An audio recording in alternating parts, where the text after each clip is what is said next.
Welcome. You've reached a quiet corner of the past, a place where the sky itself becomes a teacher, and the wind carries stories instead of storms. So settle into a comfortable position, dim the lights if you haven't already, and let the concerns of today drift somewhere far away, somewhere you don't need to think about until morning.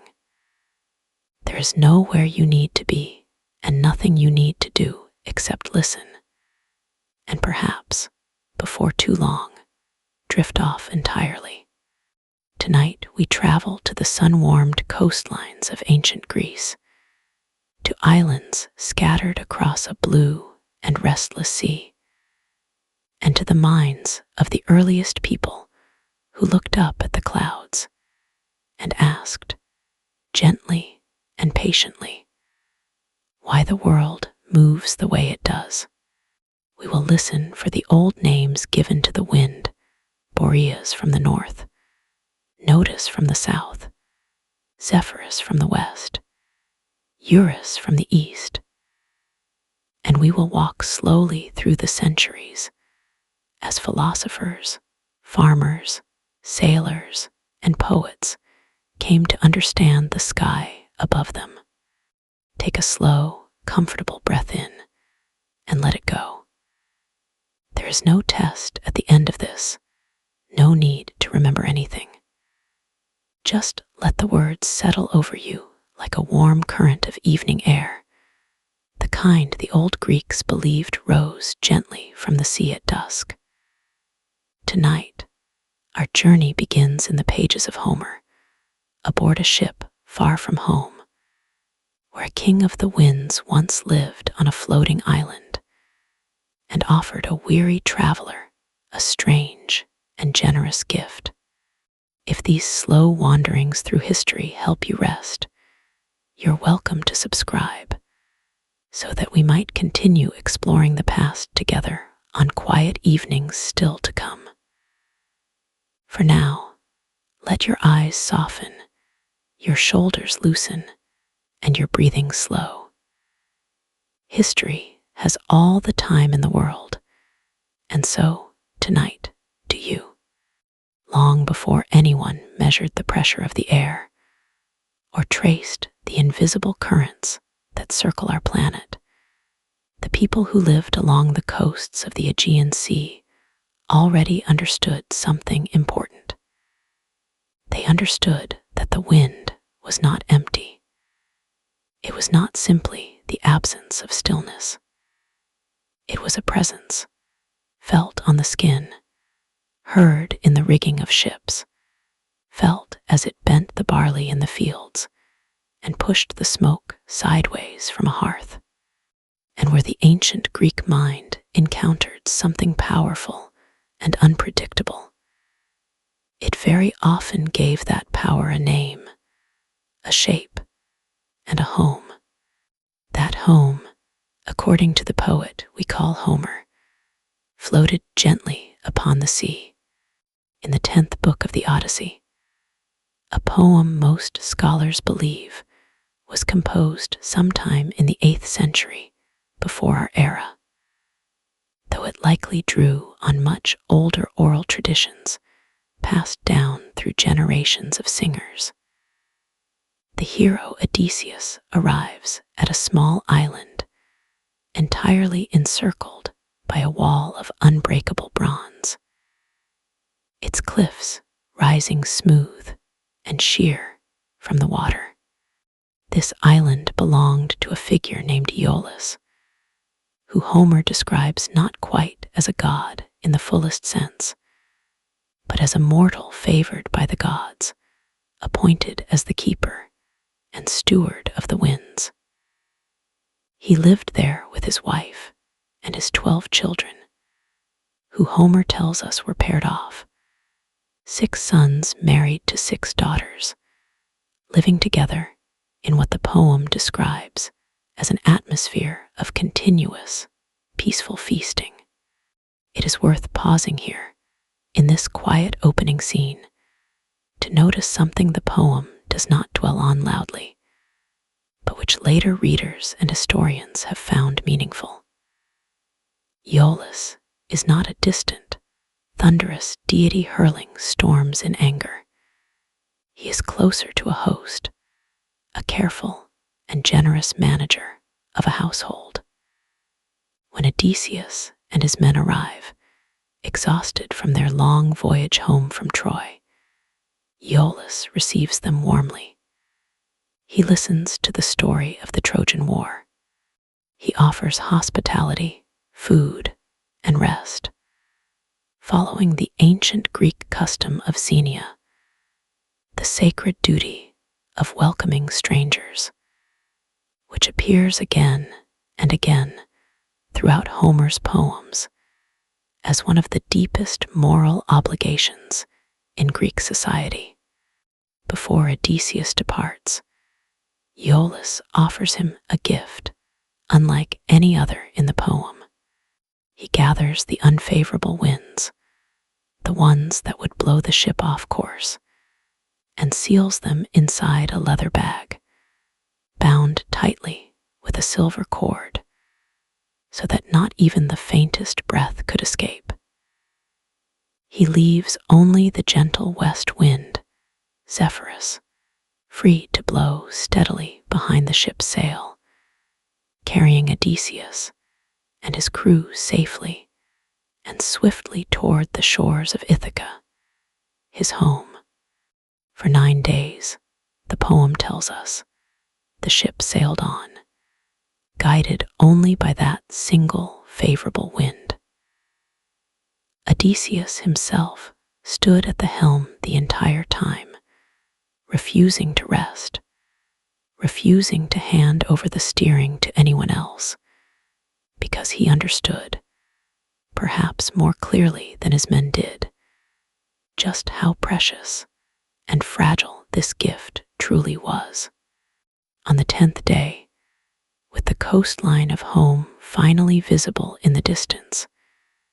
Odysseus allowed himself, at last, to sleep. It is a gentle and human detail, and perhaps a familiar one. After so long awake, after so much vigilance, exhaustion finally outweighed caution. And it was in that quiet moment of rest that his crew, curious and suspicious about the contents of the mysterious bag, believing it might contain hidden treasure that their captain meant to keep for himself, loosened the silver cord.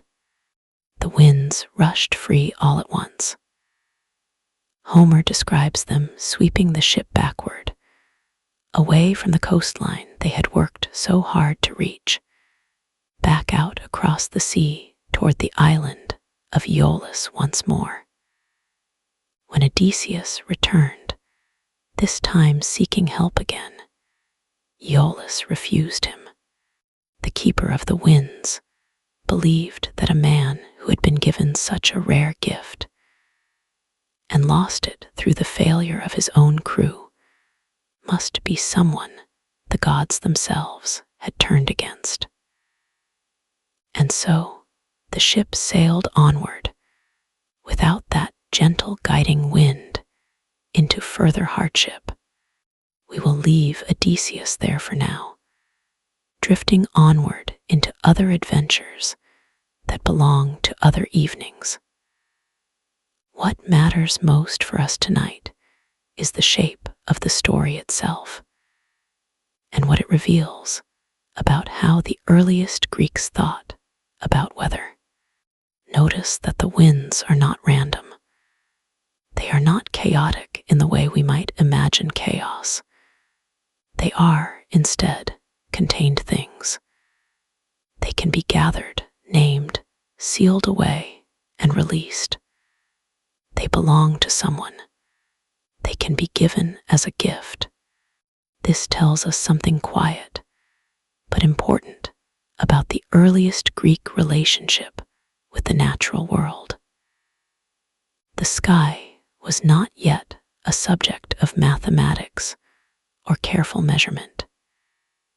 It was a subject of character and personality, populated by figures who could be generous or withholding, favorable or dangerous, depending on circumstance. This way of thinking should not surprise us, and it should not be dismissed as simply primitive or unsophisticated. Human beings living close to the sea and close to the land, depending entirely on the rhythm of the seasons for their survival, needed some way of making sense of forces they could feel, but could not yet explain. Long before anyone could describe the movement of air in terms of pressure or temperature, people needed a way to hold these forces in their minds, a way to speak about them, worry about them, and hope for their favor. Giving the wind a name, a home, and a temperament was one of the oldest and gentlest ways of doing exactly that. The wider Greek world imagined not one wind spirit, but several, each associated with a particular direction and a particular character. Boreas, the cold wind from the north, was imagined as fierce and powerful, sometimes depicted in later Greek art as a winged, bearded figure with wild hair, associated with the harsh winters that swept down from the mountains of Thrace. Notice the wind from the south was closely tied to the hot, humid weather of late summer, often blamed in later agricultural writing for withering crops and spoiling harvests if it blew too long or too strongly. Zephyrus, the gentle west wind, was often associated with spring, with the softening of winter's grip, and with fertility, sometimes appearing in myth and poetry as a herald of new growth. And Eurus, the wind from the east, appears somewhat less consistently across the surviving sources, sometimes associated with warm, wet weather, though ancient writers themselves were not always in full agreement about his particular character. These four directional winds, later called the Anemoi in Greek, would go on to have a long and interesting life in Greek thought, art, and eventually architecture, which we will explore together in a future segment of this very story. For now, it is enough to simply notice their presence, resting quietly in the background of the earliest Greek imagination, long before anyone thought to study them scientifically. It is worth remembering, too, that the people who first told these stories were, in many cases, sailors themselves, or the families of sailors. The Aegean Sea, dotted with hundreds of islands, was both a highway and a danger. Trade, communication, and travel between Greek communities depended almost entirely on the sea, and the sea depended, in turn, almost entirely on the wind. A ship without a favorable wind, in an age before reliable engines, could be stranded for days, or blown dangerously off course, or delayed long enough for food and water to run short. Understanding the wind, or at least having stories that made its unpredictable behavior feel a little more comprehensible, was not simply a matter of curiosity. It was closely tied to survival itself. We can imagine, if we allow ourselves a slow and quiet moment to do so, what it might have felt like to stand on the deck of an early Greek ship, watching the horizon, waiting for the telltale ripple across the water that meant a wind was rising. We can imagine the relief of a favorable breeze arriving at last, filling the sail, easing the burden on the rowers. And we can imagine, too, the story of Aeolus taking shape slowly around campfires and harbors, passed from one generation of sailors to the next, offering not a scientific explanation, but something perhaps just as valuable. A sense that even the wind, wild and invisible as it was, might still be understood, respected, and occasionally, if the gods were kind, given as a gift. In the segment ahead, we will step back from the world of myth and poetry and walk instead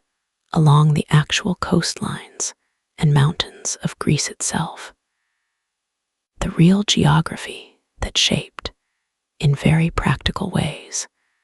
how the wind behaved,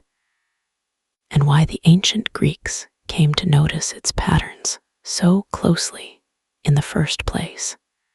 We will feel, gently, the shape of the land that cradled these stories, and begin to understand the physical world beneath the myth. For now, let the image of that floating island rest quietly in your mind. A wall of bronze, a house full of feasting, a leather bag tied with silver holding the wild winds still. Let your breathing continue to slow, matching the calm and steady rhythm of a ship gliding gently over quiet water,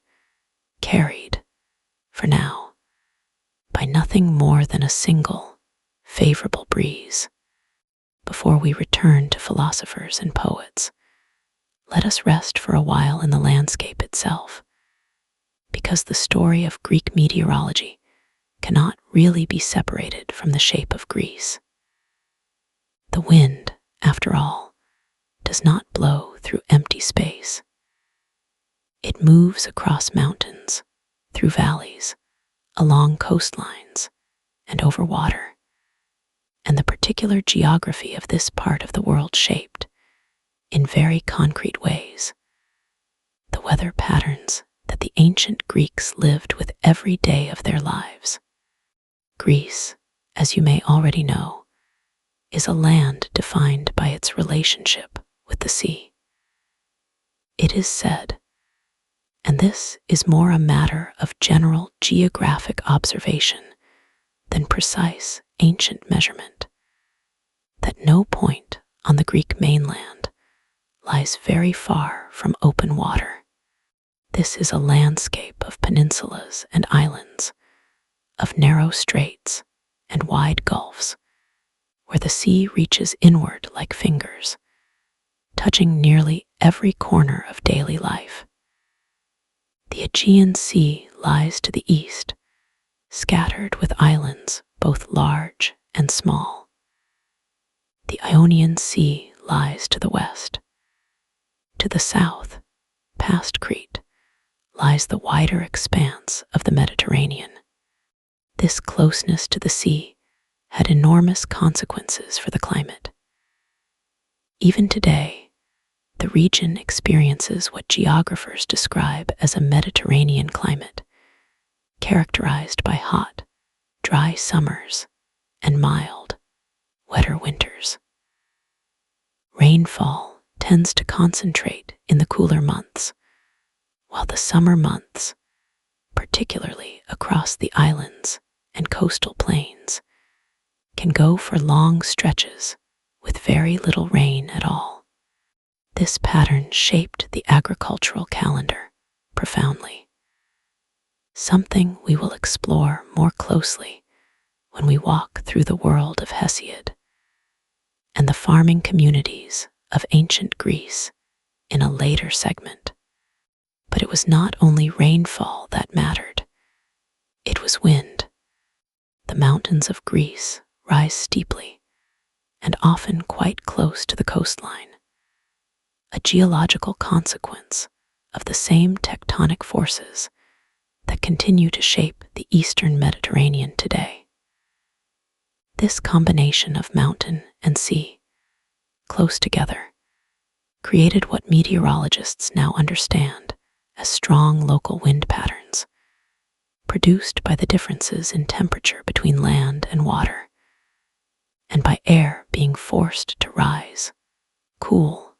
and shift as it passed over uneven terrain. Perhaps the most famous of these local winds, and one that ancient sailors would have known intimately, is what is called today the Meltemi, a strong, dry northerly wind that blows across the Aegean Sea, particularly during the summer months. Though the specific term Meltemi comes from later Greek and Turkish usage, the wind pattern itself is a persistent feature of the region's summer climate, caused by the pressure difference between an area of low pressure that tends to settle over Anatolia in summer and a corresponding area of higher pressure to the north and west. Ancient sailors, whether or not they used this particular word, would certainly have recognized and respected this seasonal northerly wind, which could arrive suddenly and blow with considerable strength for days at a time, making sailing southward across the open Aegean genuinely hazardous. This is one of the quiet, practical reasons why ancient Mediterranean sailing was, for many centuries, a largely seasonal activity. Sailing was generally considered safest during the late spring and summer months, though even then, sudden strong winds like the Meltemi required caution and careful timing. Many ancient sources describe autumn and winter as periods when sea travel became significantly more dangerous, with sailing largely avoided altogether during the deepest winter months, when storms were more frequent and less predictable. We will spend more time with the sailors themselves in a future segment, but it is worth simply noting here in this quiet study of geography that the physical shape of the land and sea created real, lived rhythms, seasons of travel and seasons of rest, entirely shaped by wind. The mountains themselves also created something we might call a patchwork climate, because so much of Greece is mountainous, with peaks like Mount Olympus in the northeast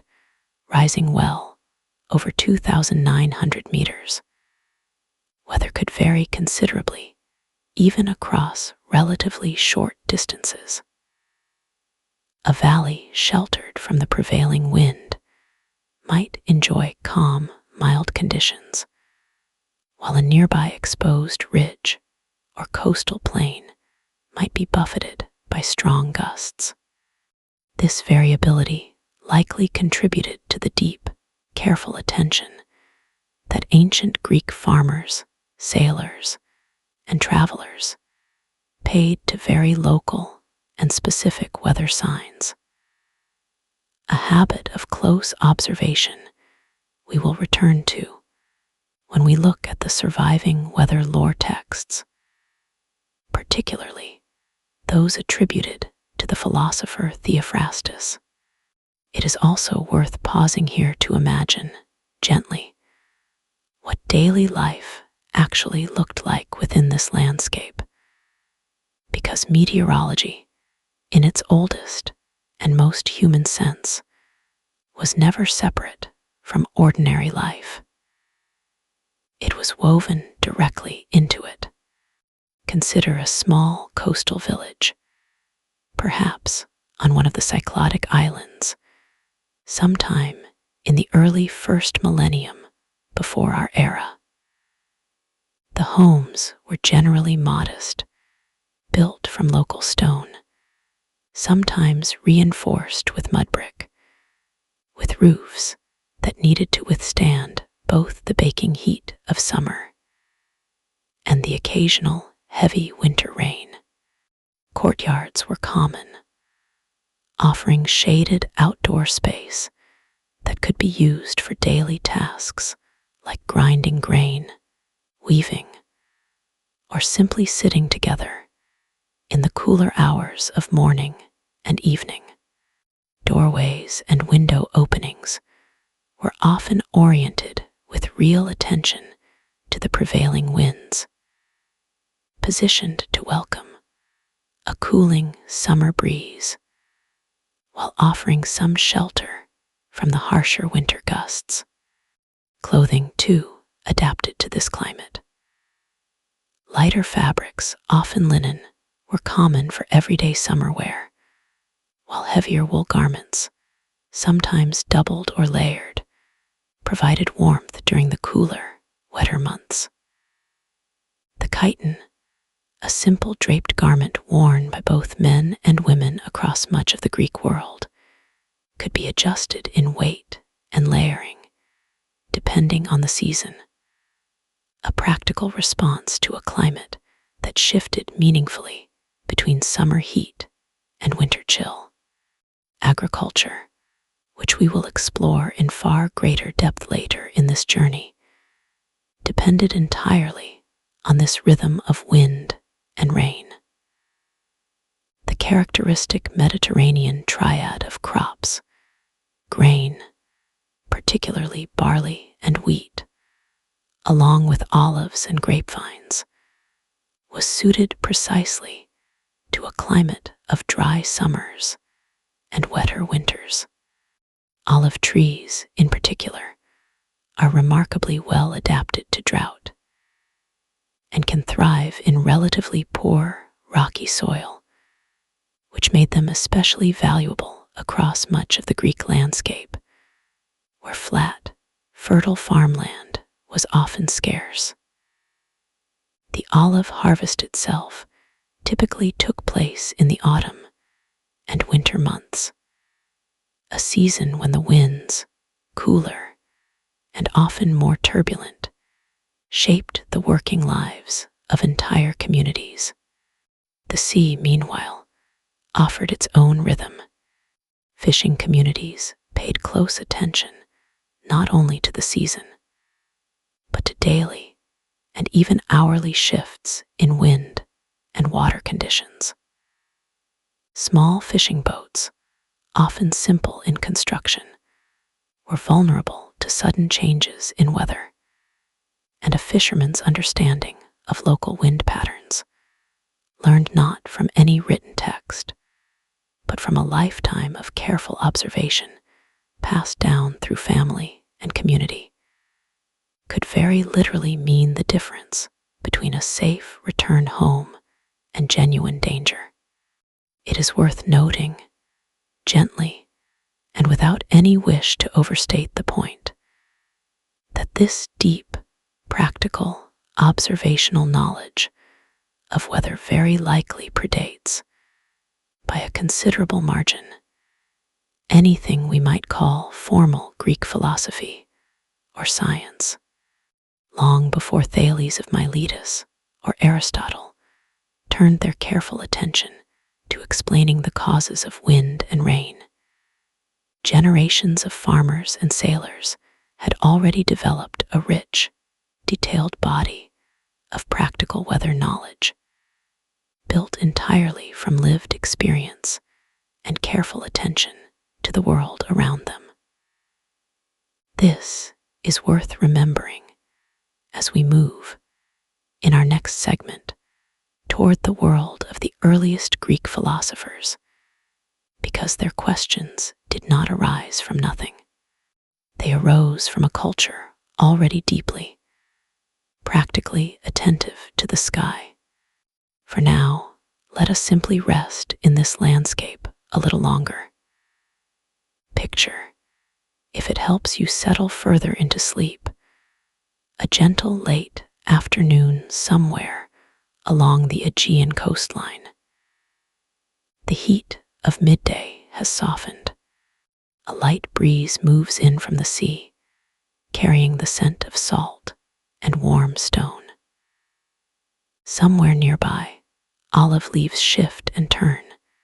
showing their pale undersides in the wind, a common and lovely sight across the Greek landscape that later poets would return to again and again.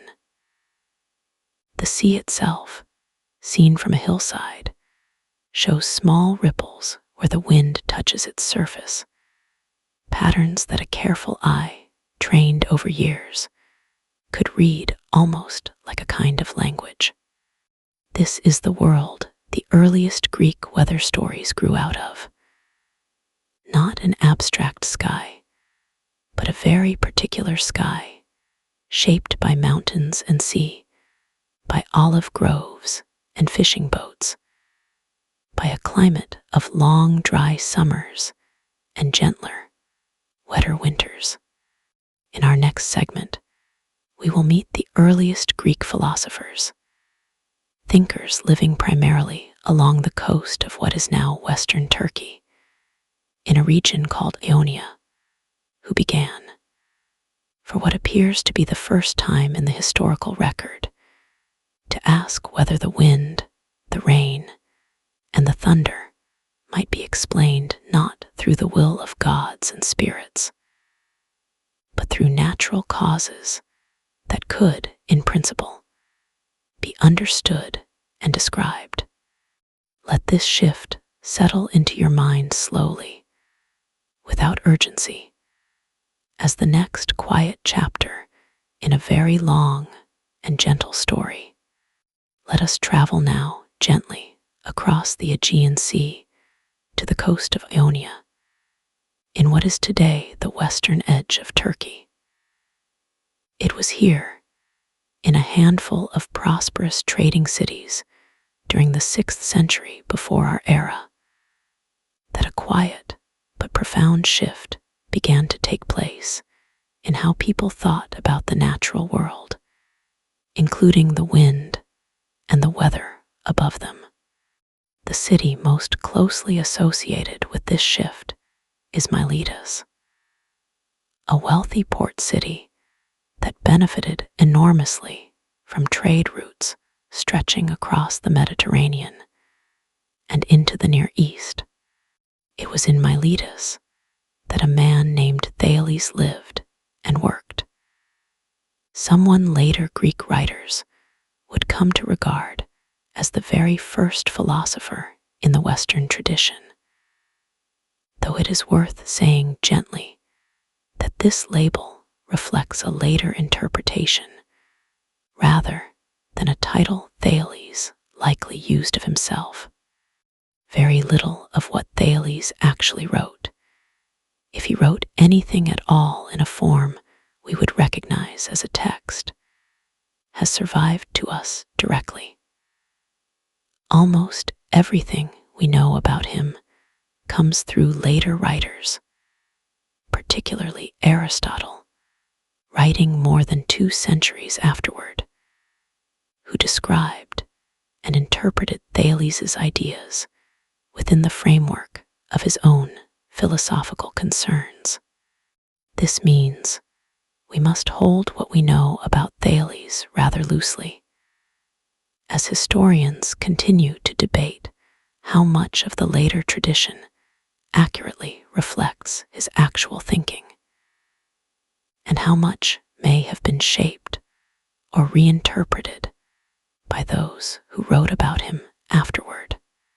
With that gentle caution in mind, we can still say something meaningful. Thales appears to have proposed that water was the fundamental substance underlying all of nature, the basic material from which everything else, in some sense, derived. This may sound, at first hearing, like a simple or even a strange idea, but it represented something genuinely new in the historical record we have access to. Thales was attempting to explain the natural world using natural principles, rather than relying primarily on stories of gods and divine will. He was asking what the world was made of and how it worked, using reasoning and observation rather than myth alone. This way of thinking, sometimes called natural philosophy, would prove enormously influential, and it opened a door that later thinkers walked through when they turned their attention specifically to weather. One of Thales' students, or at least a younger contemporary strongly associated with his intellectual circle, was a man named Anaximander. Anaximander is remembered for a number of remarkably forward-looking ideas, including early attempts to explain the origins of the earth, the nature of the heavens, and yes, the causes of weather phenomena like thunder and lightning. According to later sources, particularly the philosopher and historian of philosophy known as Hippolytus, writing many centuries afterward, Anaximander proposed that thunder and lightning were caused by wind. Specifically, he suggested that wind becomes trapped within thick clouds, and when this trapped wind bursts violently outward, tearing the cloud apart, the sound of that rupture is what we hear as thunder, while the tearing itself, exposing a brief gap or flash within the dark cloud, is what we see as lightning. It is worth pausing here for a moment, quietly, to notice how significant this explanation actually is, even though it differs considerably from our modern scientific understanding, which explains lightning through the buildup and discharge of electrical charge within storm clouds.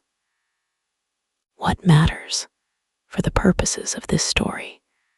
is not whether Anaximander was correct in every detail. What matters is the shape of his reasoning. He was not attributing thunder to the anger of Zeus hurling his weapon from the sky. A very old and widespread mythological explanation found throughout Greek religious tradition. Instead, he was proposing a mechanical, physical process involving wind, pressure, and rupture that could in principle be reasoned about, discussed, and refined by others. This same intellectual circle in Miletus produced another thinker whose ideas about weather deserve our quiet attention. Anaximenes, generally understood as a younger contemporary of Anaximander, and possibly his student. Anaximenes proposed that air, rather than water, was the fundamental substance underlying all things, and he developed an interesting and rather elegant explanation for how this single substance, air, could give rise to the wide variety of natural phenomena we observe, including wind, clouds, rain, and even solid earth and stone. According to Anaximenes, air becomes more rarefied, meaning thinner and less dense, and in this rarefied state, it becomes fire. When air becomes more condensed, meaning compressed and thickened, it first becomes wind, then cloud, then, with further condensation, water, then earth, and finally, in its most condensed state, stone. This is, in its own way, a remarkably systematic attempt to explain a wide range of natural phenomena through a single underlying process, the varying density of one basic substance. For our purposes tonight, what matters most is that Anaximenes placed wind directly within this natural framework. Wind, in his view, was simply air in a particular state of condensation, moving as a natural and explicable consequence of physical processes, rather than as the breath or will of any divine figure. This represents a further quiet step away from the world of Aeolus and his floating island, and toward a world in which weather could be studied, reasoned about, and, at least in principle, predicted. It would be a mistake, however, to imagine that these early natural philosophers entirely replaced or erased the older mythological understanding of weather among the wider Greek population. Historians are generally careful to note that philosophical and religious explanations of nature coexisted for many centuries within Greek society, often held simultaneously by the very same individuals, without necessarily being felt as contradictory in the way a modern reader might assume. A farmer or sailor in the 5th century before our era might well have prayed to the gods for favorable winds, while also possessing a great deal of practical, empirical knowledge about seasonal weather patterns. And educated individuals moving in philosophical circles were themselves often still participants in traditional religious practice. The relationship between philosophy and religion in ancient Greece was considerably more layered and interwoven than a simple story of science, gradually replacing myth. Still, something genuinely new had entered the conversation. The philosophers of Miletus, and those who followed and responded to them across the Greek world in the centuries that followed,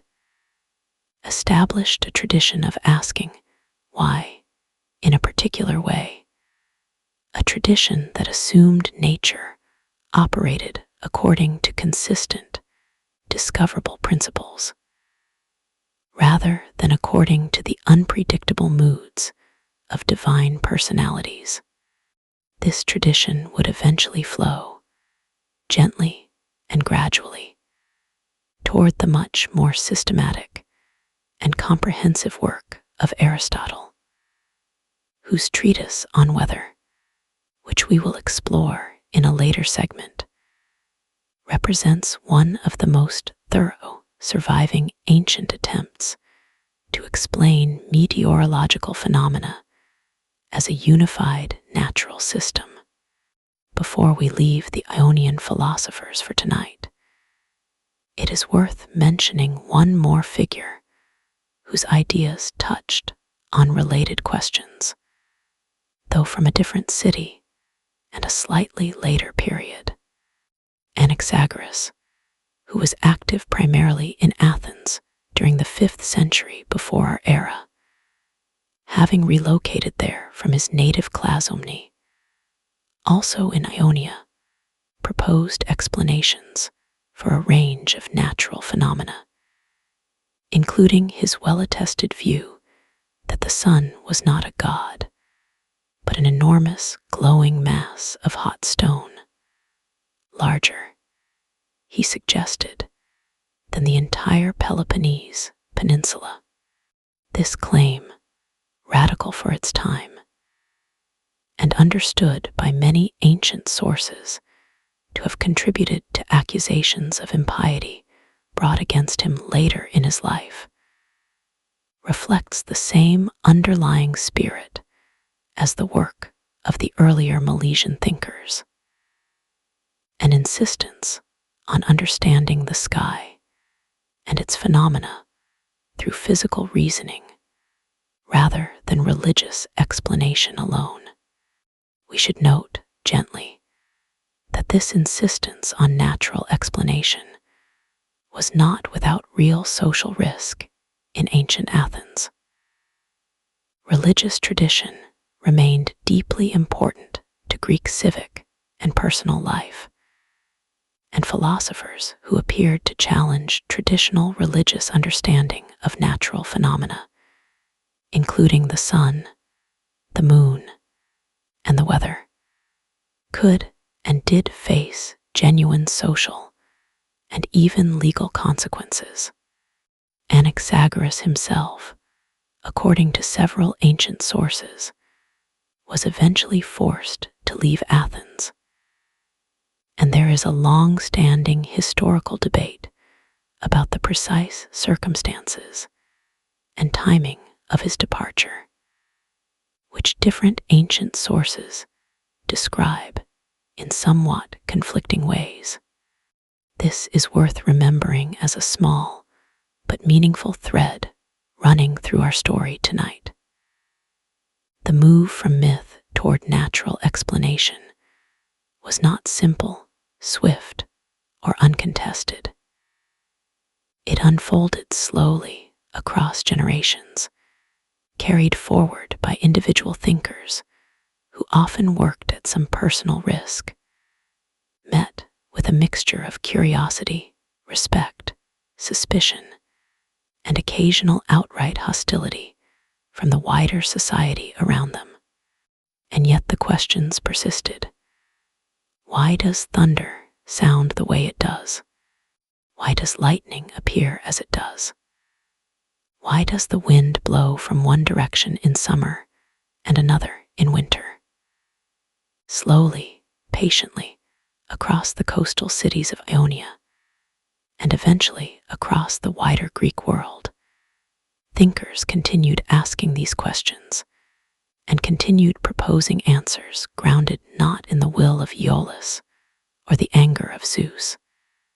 but in the observable, reasoned behavior of a natural world that was coming slowly to be seen as something that could be understood. In our next segment, we will step back once more into the world of poetry, where we will meet the poet Hesiod, whose work Works and Days offers us one of the earliest and most detailed surviving glimpses into how ordinary Greek farmers understood, tracked, and responded to the changing seasons and the shifting winds throughout the working year. Let the philosophical questions we have explored tonight settle quietly in the back of your mind, like distant stars beginning to appear as the sky slowly darkens, while we turn gently toward the fields and the farmers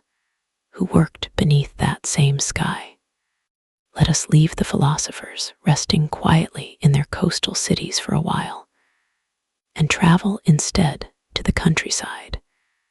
to the rocky hillside farms of Boeotia in central Greece, where a poet named Hesiod lived and worked, likely sometime around the 8th or 7th century before our era, close in time to Homer, though the exact chronological relationship between the two poets remains a subject of ongoing scholarly discussion. Unlike Homer, whose great poems concern themselves with kings, heroes, and the epic sweep of war and legendary voyages, Hesiod wrote about something much closer to ordinary daily life. His poem Works and Days is, at its heart, a kind of farmer's almanac wrapped in poetry, offering practical advice about agricultural labor, timing, and the changing character of the seasons. interwoven with moral instruction, mythology, and in places, Hesiod's own personal frustrations, particularly directed at his brother Perses, with whom he had an ongoing dispute over inherited land. For our purposes tonight, Works and Days offers us something quite rare and valuable: a detailed, ground-level view of how an ordinary Greek farmer of this early period thought about and worked with the weather,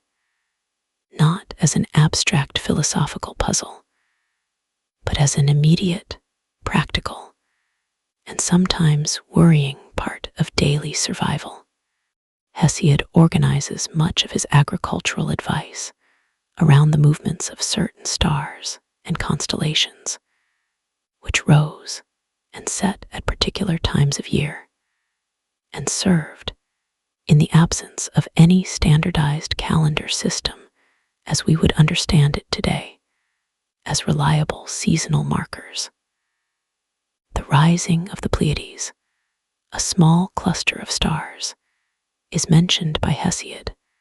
as signaling the appropriate time to begin the harvest, while their setting, later in the year, marked the time for plowing. This blending of astronomical observation with agricultural practice is a recurring feature of ancient farming traditions across many cultures, and it reflects a deep, patient attentiveness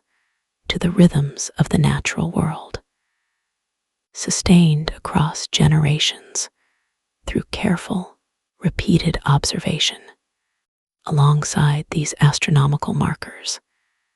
Hesiod pays close attention to the winds themselves, describing their seasonal character with the kind of specific, practical detail that suggests real, lived familiarity rather than abstract theorizing. He describes the harshness of winter winds sweeping down from Thrace, in the north, cold enough, in his vivid description, to penetrate deeply, chilling animals and people alike. And he offers practical advice about clothing and shelter appropriate to this cold season, including recommendations about wearing soft, well-fitted garments and sturdy footwear to protect against the winter chill. He also describes the dangers of the sea during the winter months in unambiguous terms, advising strongly against sailing during this period, and recommending instead that ships be hauled up onto land and properly secured until the return of safer sailing conditions in the following year. Hesiod suggests that the safest period for sailing falls in a relatively narrow window after the summer solstice, roughly 50 days, during which the sea was considered calmer and more predictable, though he still cautions his audience to sail with care, to avoid excessive cargo, and to remain mindful of the real risks involved even during this more favorable season. This advice reflects, in a very direct way, the seasonal sailing patterns we discussed earlier when we walked through the geography and climate of the Aegean region. Hesiod's poem gives us a rare, textured glimpse of how these broader climatic realities were translated into specific, practical guidance, passed down, we can reasonably assume, through generations of farming and seafaring families well before Hesiod ever put pen to papyrus, or more likely, given the period, before his words were first written down at all, since it is widely believed that Works and Days, like the Homeric poems, drew on a preceding oral tradition. Hesiod's description of the agricultural year is, in its own way, deeply attentive to the emotional and physical experience of working outdoors through changing weather. He writes of the exhaustion that comes with the heat of summer labor and offers practical advice about resting during the hottest part of the day, seeking shade, and maintaining proper hydration. Advice that would have been immediately familiar and useful to anyone laboring through a Mediterranean summer beneath an unrelenting sun. He writes, too,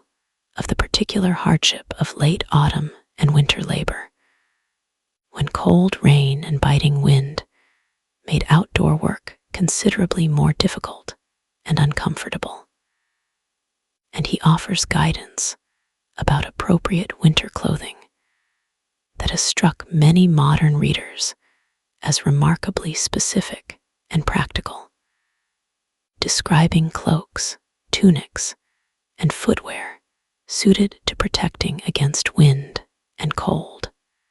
It is worth taking a slow, quiet moment here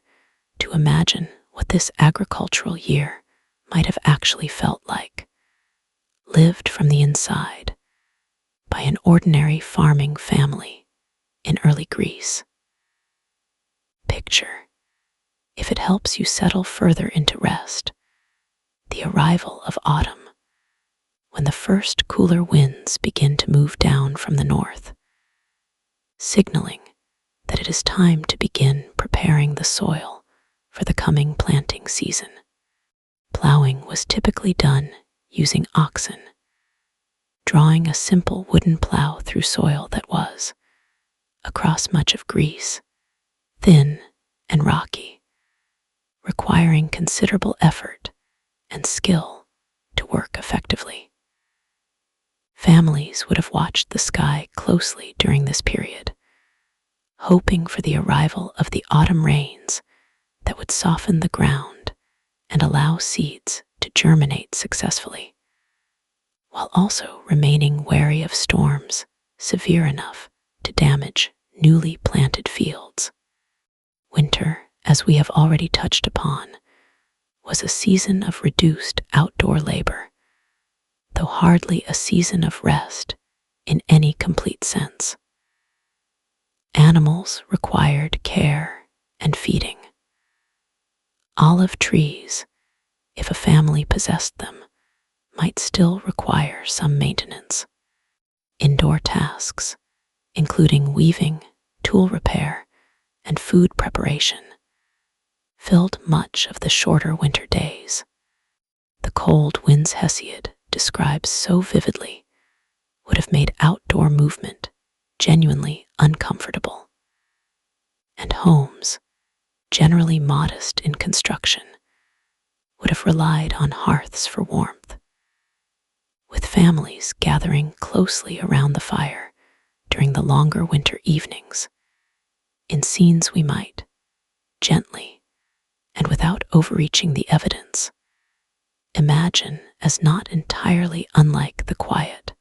fireside atmosphere we are creating together tonight. Spring brought renewed agricultural activity, along with the gradual warming and the softening winds Hesiod and later writers associated with Zephyrus, the west wind. This was a season of new growth, of tending young plants, and of cautious optimism about the coming harvest, tempered always by an awareness that late frosts, unseasonable storms, or an unfavorable balance of sun and rain could still threaten the year's agricultural success. Summer, finally, brought the harvest itself, timed carefully according to the astronomical markers Hesiod describes, along with the beginning of the safer sailing season, and the particular labor and heat management challenges of working outdoors during the hottest months of the Mediterranean year. This cyclical rhythm, moving from plowing through growth to harvest and back again, structured around careful observation of stars, winds, and seasonal weather patterns, represents one of the oldest and most enduring forms of practical meteorological knowledge in the ancient Greek world. It existed largely independent of, and considerably predating, the more formal philosophical investigations we explored in our previous segment. Though the two traditions, the practical and the philosophical, would eventually come into closer contact, particularly in the work of later writers like Theophrastus, who explicitly drew upon this kind of traditional weather lore when compiling his own systematic treatise on weather signs, which we will explore together in a future segment of our journey. It is worth noting, too, gently, that Hesiod's poem reflects a worldview in which the natural world remained closely intertwined with religious and moral understanding, even as it offered genuinely practical agricultural guidance. Hesiod attributes the general order of the seasons, and indeed much of human hardship and labor itself, to the will of Zeus and the broader structure of Greek mythology, including the story of Prometheus and Pandora, which Hesiod recounts earlier in the same poem as an explanation for why human beings must labor at all. The practical, observational weather knowledge we have discussed tonight existed comfortably alongside this mythological framework, rather than in any tension with it, reflecting the layered, coexisting relationship between practical knowledge, religious belief, and emerging natural philosophy that characterized so much of ancient Greek thought. As we draw this segment gently to its close, let us hold onto this image. A farmer standing at the edge of a rocky Boeotian field, watching the sky, watching the stars begin to emerge as evening settles in,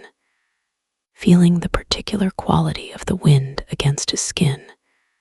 and drawing upon a deep, inherited well of practical knowledge, passed down through generations, to decide when to plant, when to harvest, when to sail, and when to stay safely on land. In our next segment, we will turn our attention to the winds by their individual names and characters more closely, exploring how later Greek art, poetry, and eventually architecture came to personify and organize these directional winds into a more formal system, culminating eventually in a remarkable structure that still stands, in part, in the city of Athens today. For now, let the quiet rhythm of the farming year settle over you, season following season, wind following wind, in a pattern as old and as calming as the turning of the sky itself. Let us return now, gently, to the winds themselves, the Anemoi, whom we met briefly through the story of Aeolus in our very first segment together tonight. Over the centuries following Homer and Hesiod, Greek thought gradually developed a more organized, more detailed system for naming, depicting, and understanding these directional winds, a system that would eventually find its most complete and lasting expression in works of art and architecture that some of us can still visit today. The most basic version of this system, as we have already touched upon, involved 4 principal winds, each associated with one of the cardinal directions. Boreas represented the north wind, generally associated with cold, and often depicted in later Greek art as a rugged, bearded, winged figure with wild,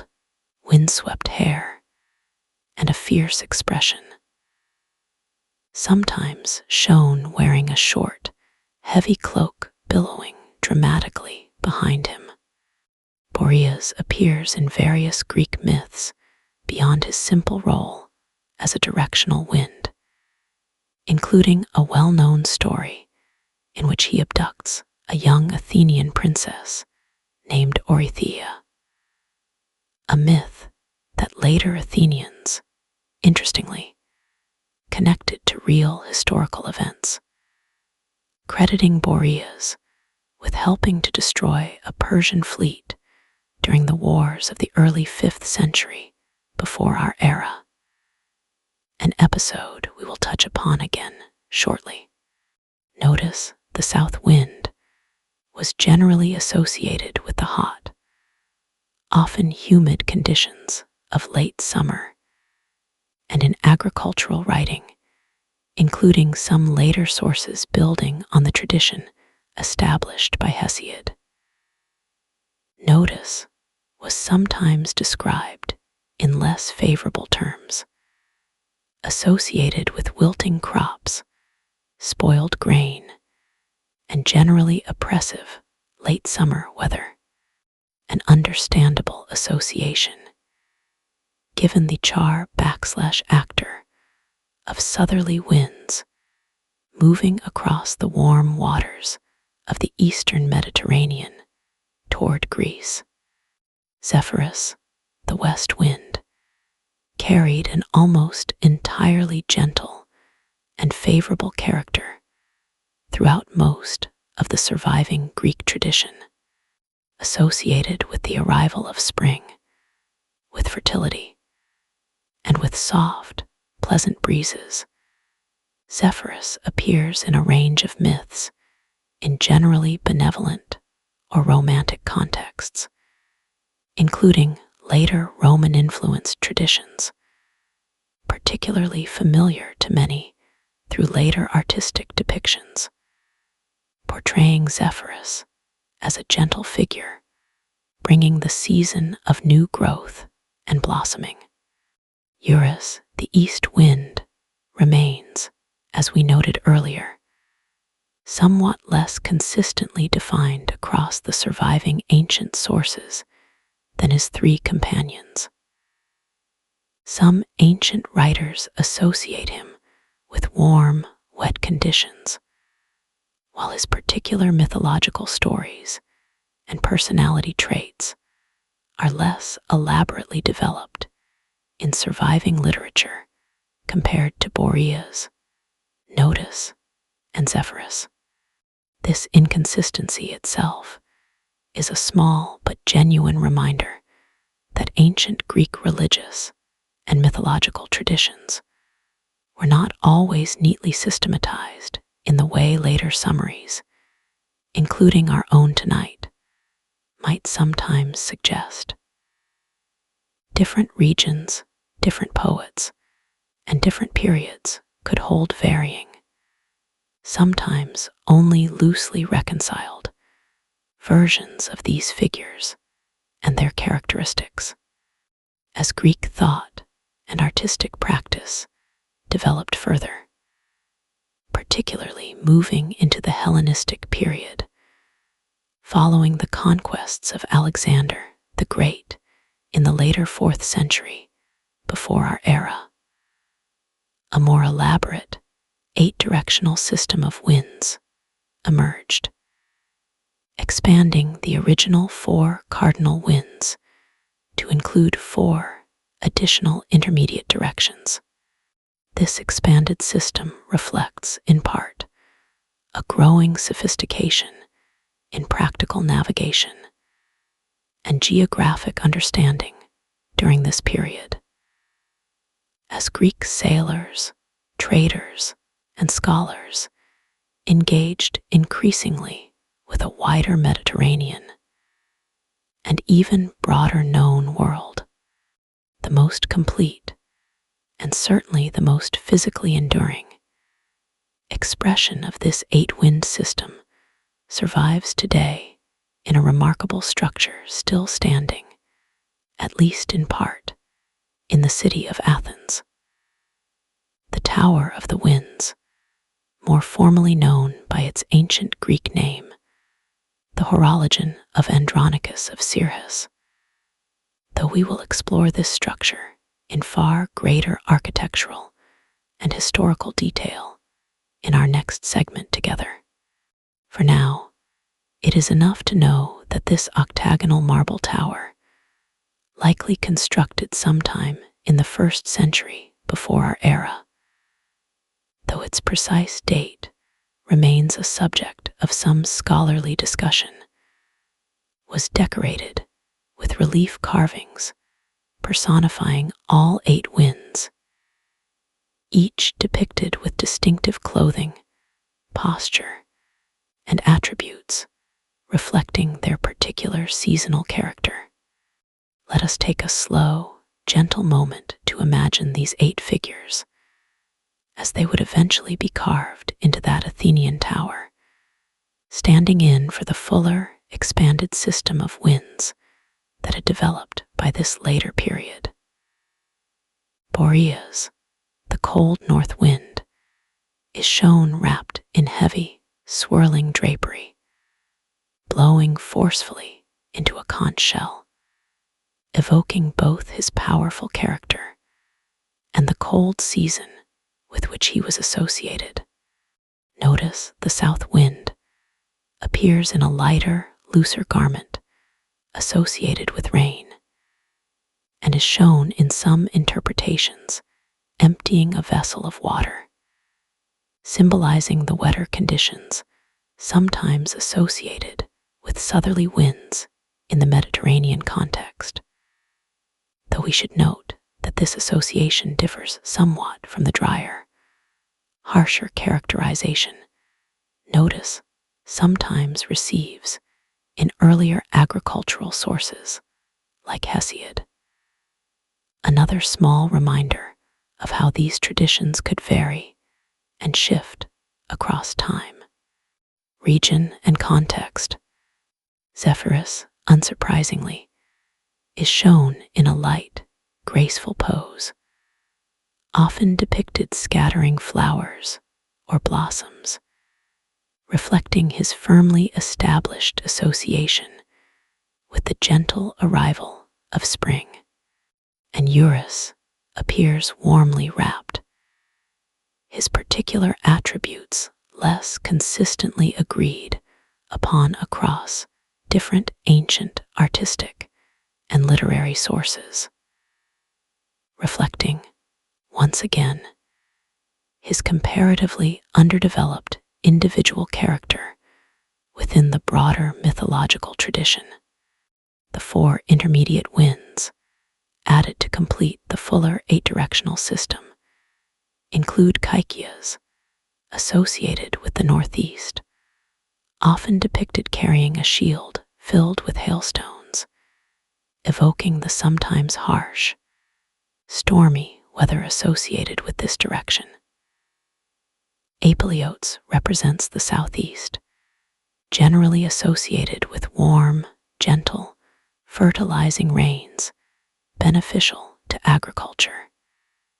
and is often shown carrying fruits or grain, symbolizing this beneficial character. Skyward,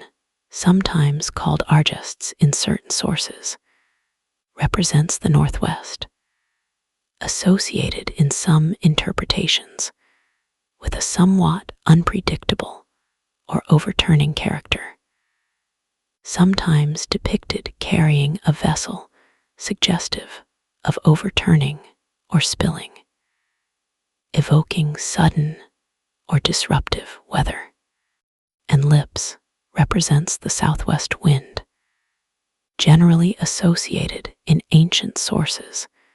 with the kind of wind favorable for safe harbor and calm sailing conditions, sometimes depicted holding an object associated with the stern of a ship, reflecting this favorable,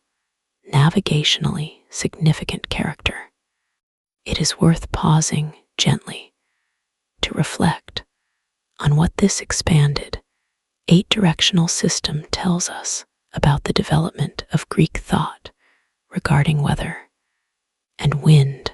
more broadly. What began in the world of Homer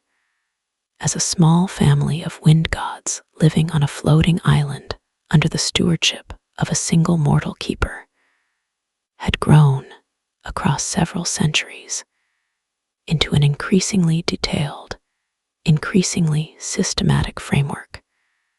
still deeply rooted in personification and mythological character, and yet increasingly organized according to careful, practical observation of direction, season, and typical weather association. This blending of mythological personification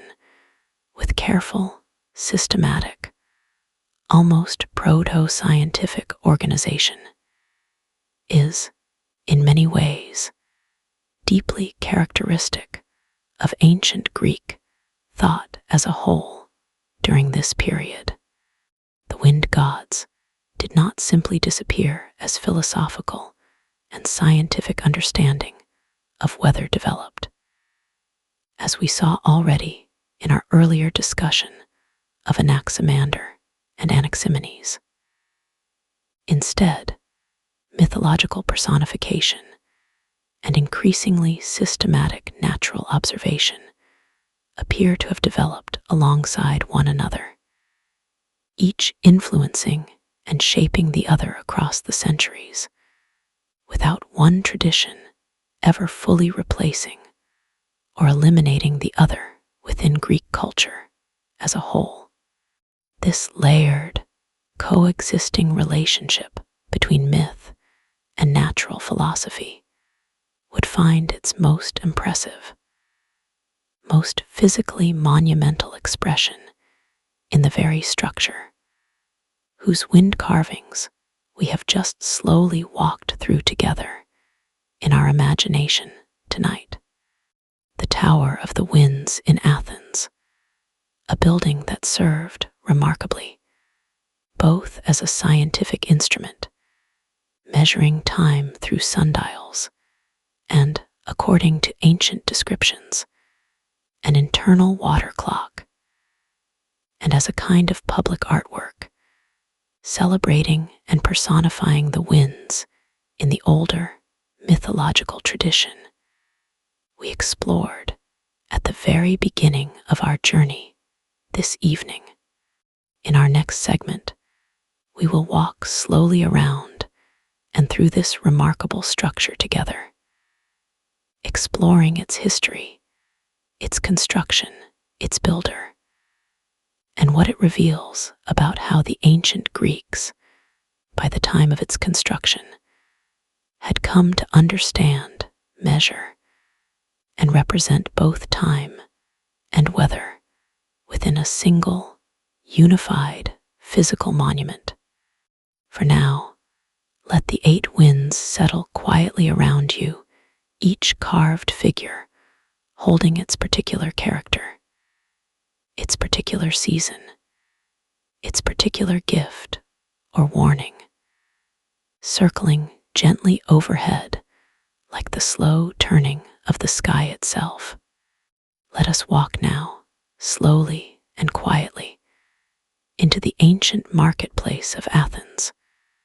toward a building that still stands today, remarkably well preserved,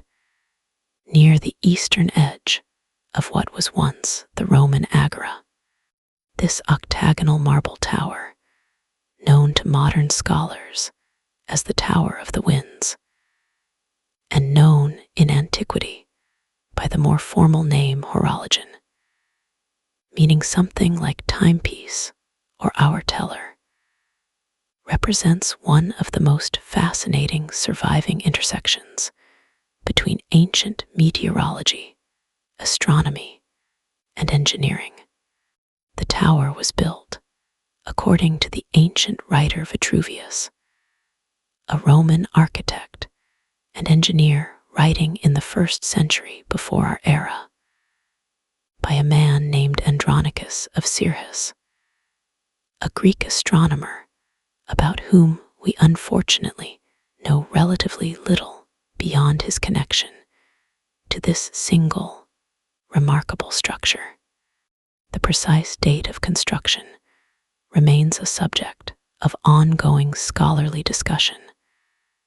with some historians favoring a date in the 2nd century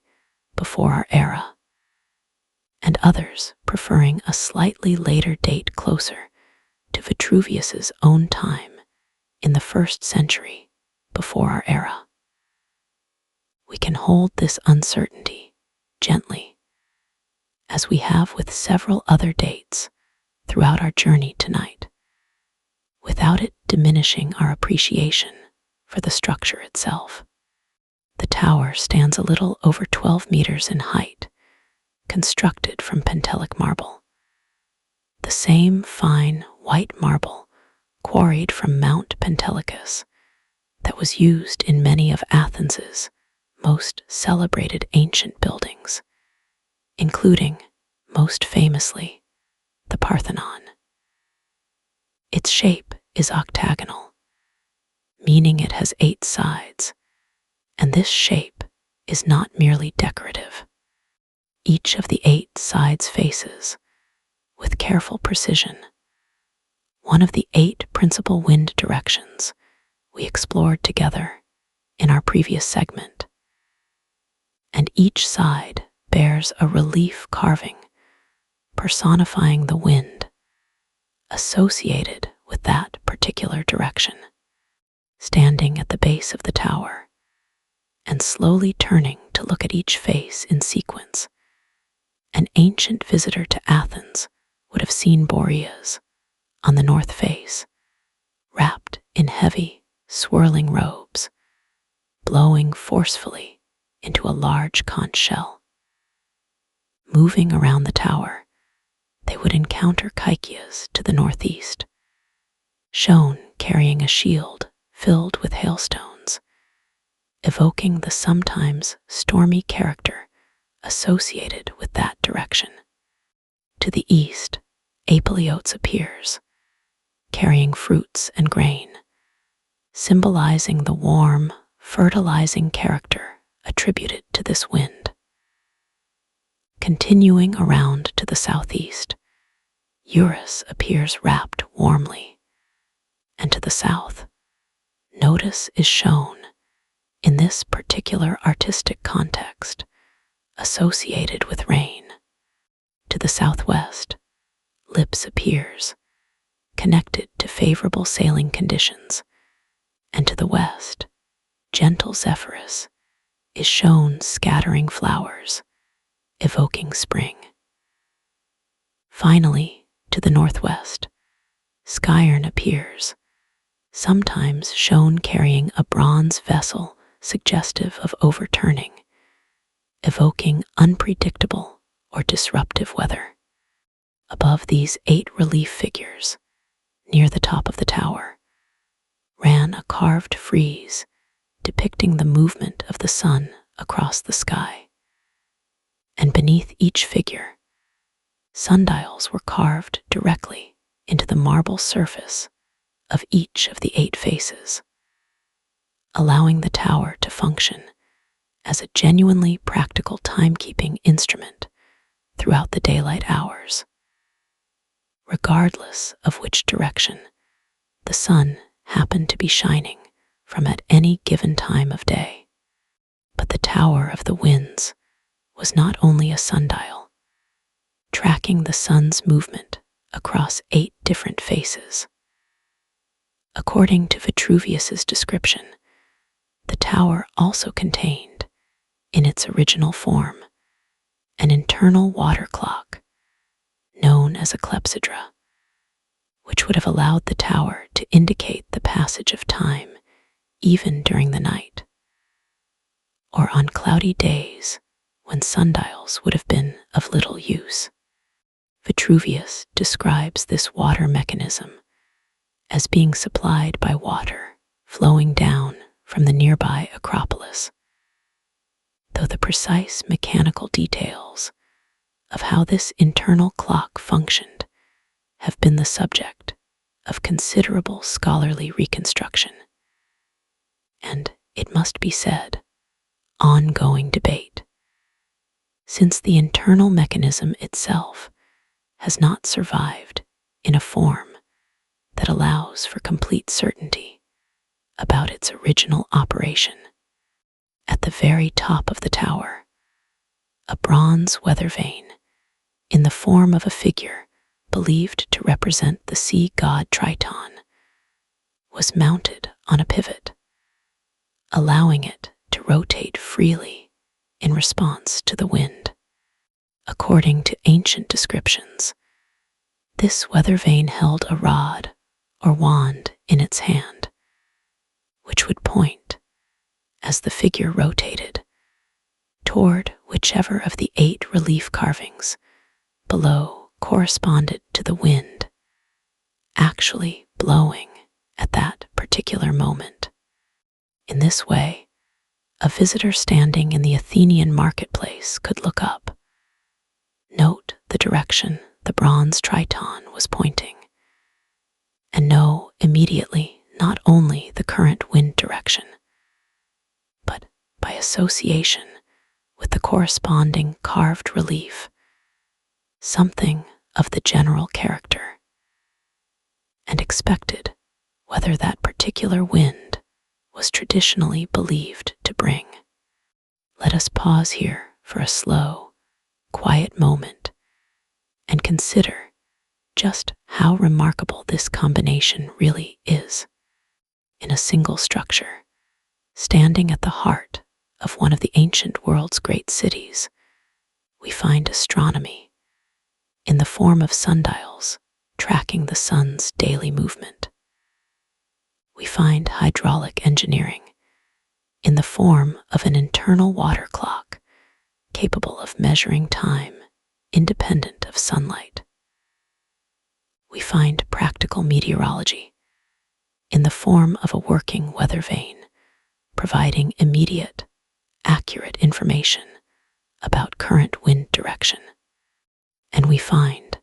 still very much present and celebrated rather than discarded, the older mythological tradition of personified wind gods, each carved with careful artistic attention to their traditional character and attributes. This is, in a very real sense, the layered history of Greek meteorology that we have been slowly walking through together tonight, compressed into a single, physical, still-standing monument. The wind gods of Homer and Hesiod's world had not vanished by the time this tower was constructed. They had instead been incorporated into an increasingly sophisticated, increasingly systematic framework of observation and measurement, standing comfortably alongside genuine scientific and engineering achievement, rather than being replaced or contradicted by it. The tower's later history adds another gentle layer of interest to its story. During the period of Ottoman rule over Athens, the building was reportedly used at various points for religious purposes, including, according to some historical accounts, use by a Sufi order for whirling ceremonies. An interesting and rather poetic later chapter for a building originally dedicated to tracking the movement of wind. Over the centuries, Portions of the tower's original decoration and mechanism were lost or damaged, and the surrounding ground level, through centuries of accumulated debris and urban development, gradually rose considerably, partially burying the tower's lower portions until archaeological excavation in more recent centuries helped restore its visibility and allow for more careful scholarly study. Today, the Tower of the Winds still stands in Athens, near the Roman Agora, one of the best preserved structures to survive from antiquity, offering visitors a direct, physical connection to this remarkable ancient synthesis of mythology, astronomy, engineering, and meteorology. Standing before it, even now, one can still trace, with a careful eye, the relief carvings of the 8 winds, each face turned patiently toward its corresponding direction, still marking, in stone if no longer in bronze and flowing water, the same 8 winds that Aeolus once gathered into his leather bag, that Hesiod once described sweeping cold across the fields of Boeotia, and that generations of Greek sailors once watched for, with hope and caution, before setting out across the Aegean Sea. In our next segment, we will turn from this remarkable architectural achievement toward the most comprehensive and systematic ancient Greek text devoted entirely to weather, Aristotle's Meteorologica, a work that attempted, for the first time in the surviving Greek philosophical tradition, to gather together and explain, within a single unified framework, the full range of atmospheric and related natural phenomena, from wind and rain to thunder, lightning, rainbows, and even, in Aristotle's broader classification, phenomena we would today place in entirely different scientific categories, such as earthquakes and the nature of comets. Let the quiet, patient image of that marble tower, turning gently through centuries of sun, rain, and wind, settle into your mind as we prepare to move deeper into the philosophical tradition it so beautifully represents. Let us settle now into the quiet company of Aristotle,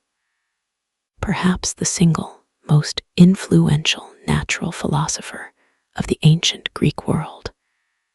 whose comprehensive treatise on weather and related natural phenomena, known to us today as the Meteorologica, represents the most systematic surviving ancient Greek attempt to explain,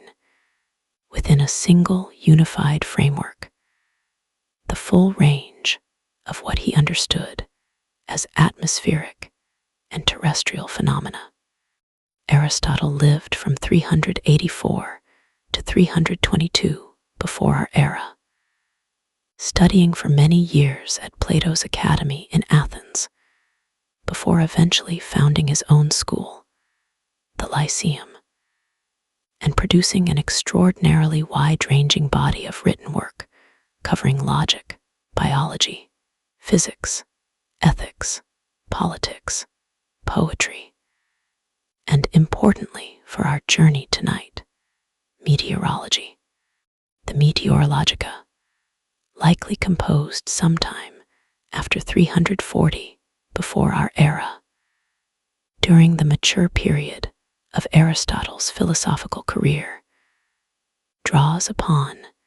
and responds to the earlier natural philosophical tradition we explored in an earlier segment, including the ideas of Anaximander and Anaximenes, while also developing Aristotle's own distinctive theoretical framework. it is worth pausing gently to clarify what Aristotle actually meant by the term Meteorologica. Since his usage differs somewhat from our modern understanding of meteorology as the specific scientific study of weather and atmospheric conditions, for Aristotle, the term encompassed a considerably broader category of phenomena, essentially everything occurring in what he understood as the region between the earth and the unchanging heavens, including not only wind, rain, clouds, thunder, and lightning, but also phenomena we would today classify quite differently, such as comets, the Milky Way, earthquakes, and even in the treatise's concluding sections, certain aspects of what we might now consider geology and mineralogy. This broader classification reflects Aristotle's underlying cosmological framework, in which the universe was understood as divided into a sublunary realm,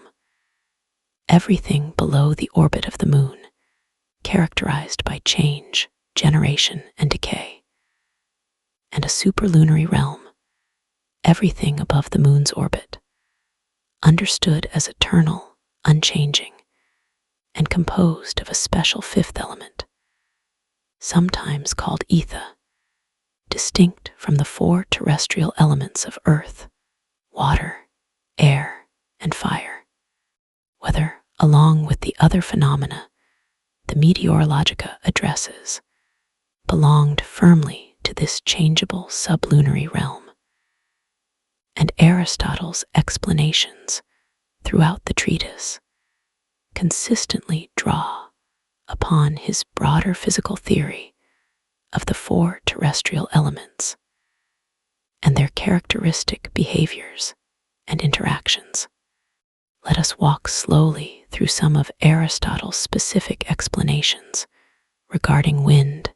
and weather, since these represent the most directly relevant portion of the Meteorologica for our journey tonight. Aristotle proposed that wind arises from what he called exhalations rising from the earth, a concept somewhat distinct from simple evaporation as we would understand it today. He distinguished between two types of these exhalations: a moist, vapor-like exhalation associated primarily with the generation of clouds and rain, and a drier, smokier exhalation, which Aristotle associated more closely with the generation of wind. According to Aristotle's explanation, the sun's heat draws these exhalations upward from the earth and from bodies of water. The drier exhalation, once risen, moves horizontally, and this horizontal movement of the dry exhalation is,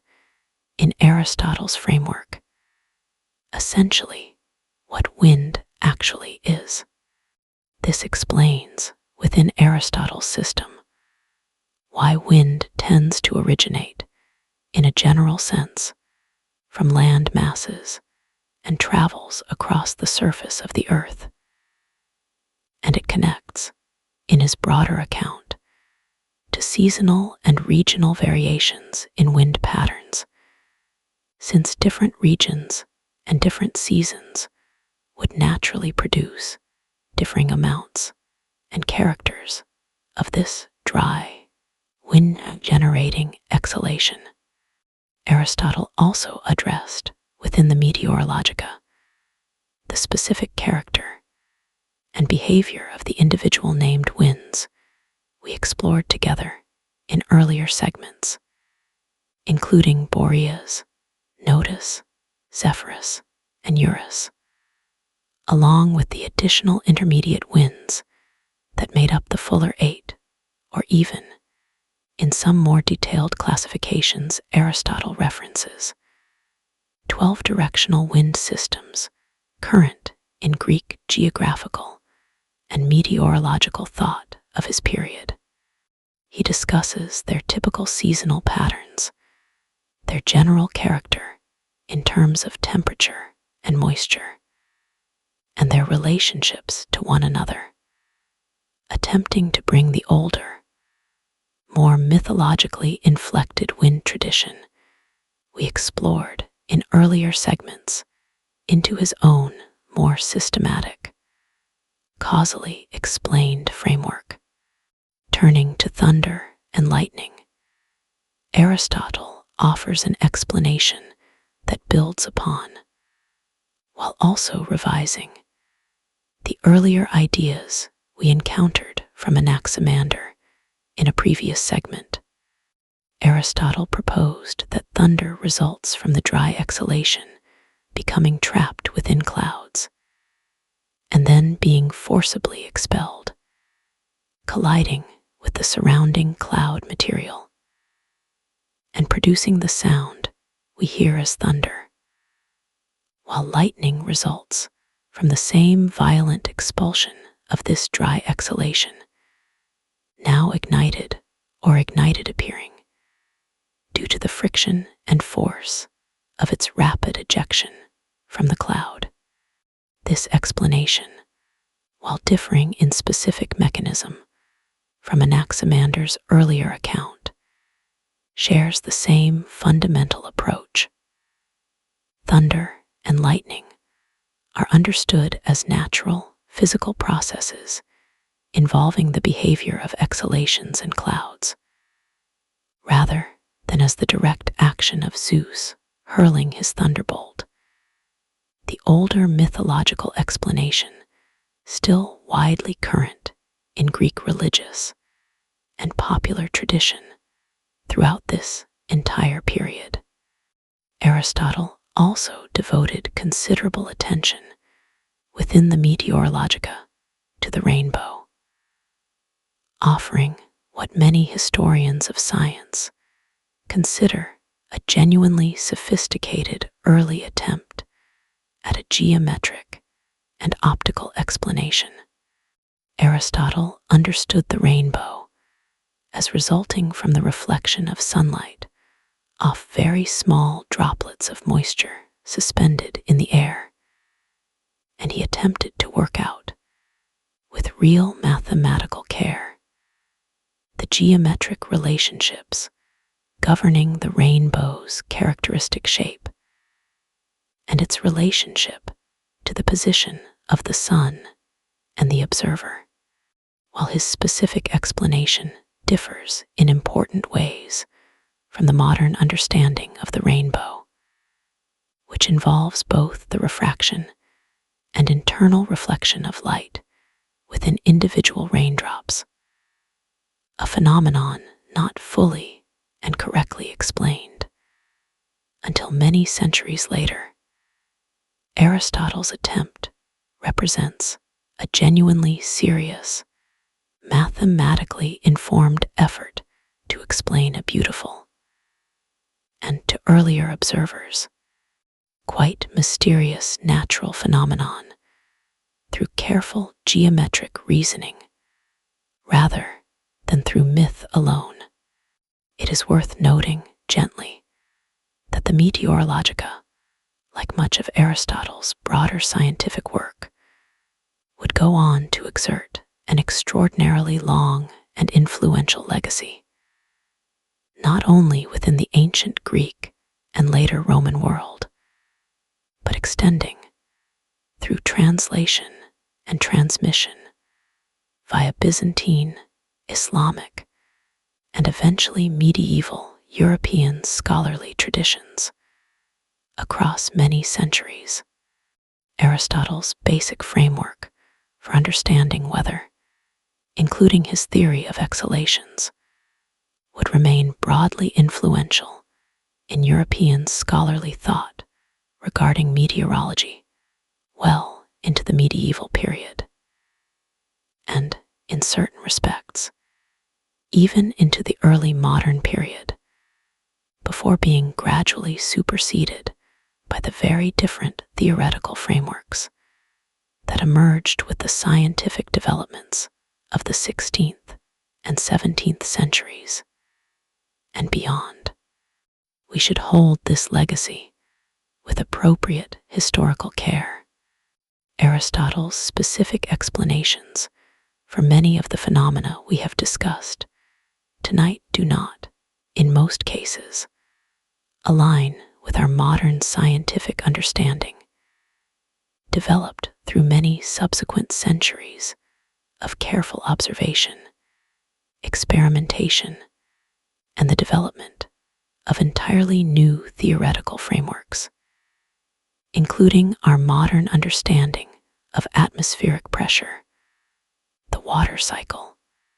and electrical phenomena in storm clouds. But the underlying spirit of the Meteorologica, its insistence on offering natural, causally coherent explanations for the full range of atmospheric phenomena, gathered together within a single, carefully organized treatise, represents a genuinely remarkable achievement for its time, and a direct, traceable continuation of the natural philosophical tradition we first encountered several segments ago in the coastal cities of Ionia, following Aristotle, his student and eventual successor as head of the Lyceum, a man named Theophrastus, would continue and, in certain important ways, extend this meteorological tradition, producing a text focused specifically and practically on weather signs, a work considerably more oriented toward practical, observational prediction than Aristotle's more theoretically comprehensive treatise. We will turn our attention to Theophrastus and his careful catalogue of weather signs in our next segment together, exploring how this later, more practically minded work connects back, in interesting and rather touching ways, to the older tradition of farmer and sailor, weather lore we explored earlier in our journey in the world of Hesiod. For now, let us rest for a moment in the patient, careful, systematic mind of Aristotle himself, walking slowly through his gardens at the Lyceum, considering the movement of exhalations rising gently from warm earth and water, the collision of dry vapor within dark clouds, and the careful, geometric arc of a rainbow, bending gracefully across a clearing sky. Let us turn now gently to a quieter, more practical companion to Aristotle's grand theoretical treatise, the work of Theophrastus, Aristotle's student and eventual successor as head of the Lyceum in Athens, whose text on weather signs, often referred to in English simply as On Weather Signs, or by its Greek title, De Signis, offers us something rather different in character from the Meteorologica, though closely related to it in spirit. Theophrastus lived from around 371 to 287 before our era, a life spanning the dramatic political transformations of the later 4th century, including the conquests of Alexander the Great and the subsequent fragmentation of Alexander's empire among his successors.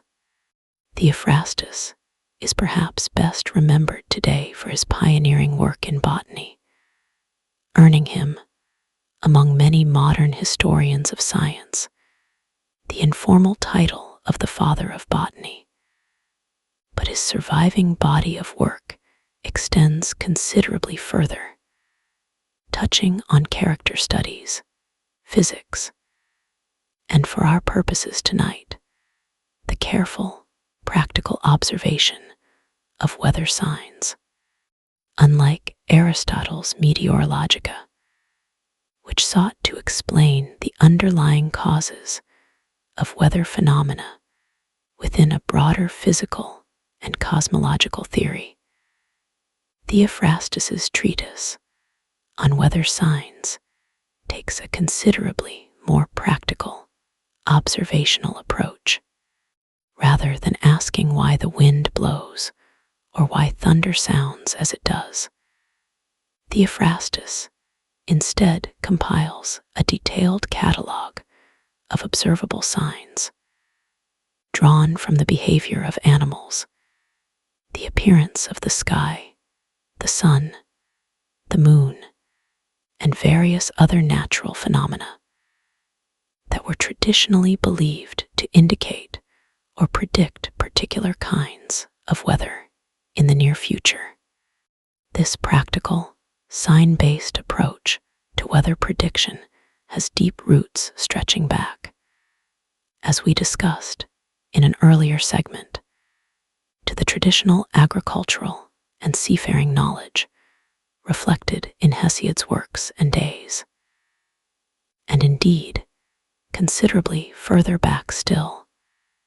into oral traditions of practical weather observation that likely predate any surviving written Greek text by many generations. Theophrastus, in compiling his treatise, appears to have drawn upon this deep well of traditional, practical knowledge, along with, quite possibly, his own careful first-hand observation, gathering together a systematic catalog that historians of science regard as one of the most valuable surviving windows into everyday, practical ancient Greek weather knowledge. Let us walk slowly through a small selection of the kinds of signs Theophrastus records, allowing ourselves to imagine, gently, the careful, patient observation that must have stood behind each one. Theophrastus records numerous signs believed to indicate approaching rain, many of them drawn from the observed behavior of animals. He notes, for instance, traditional observations regarding the behavior of certain birds, whose changed patterns of flight or vocalization were believed by traditional observers to indicate approaching wet weather. He records similar traditional observations regarding the behavior of ants, said to change their typical patterns of activity,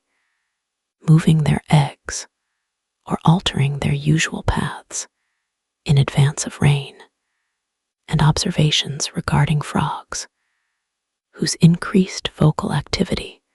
was traditionally associated with approaching wet weather, an association that persists, interestingly, in various forms of folk, whether wisdom across many cultures, even into the present day. He also records signs drawn from the observation of the sky itself, including the appearance and behavior of clouds, the color and clarity of sunrise and sunset, and the appearance of halos around the sun or moon. Phenomena that Theophrastus, drawing on traditional observation,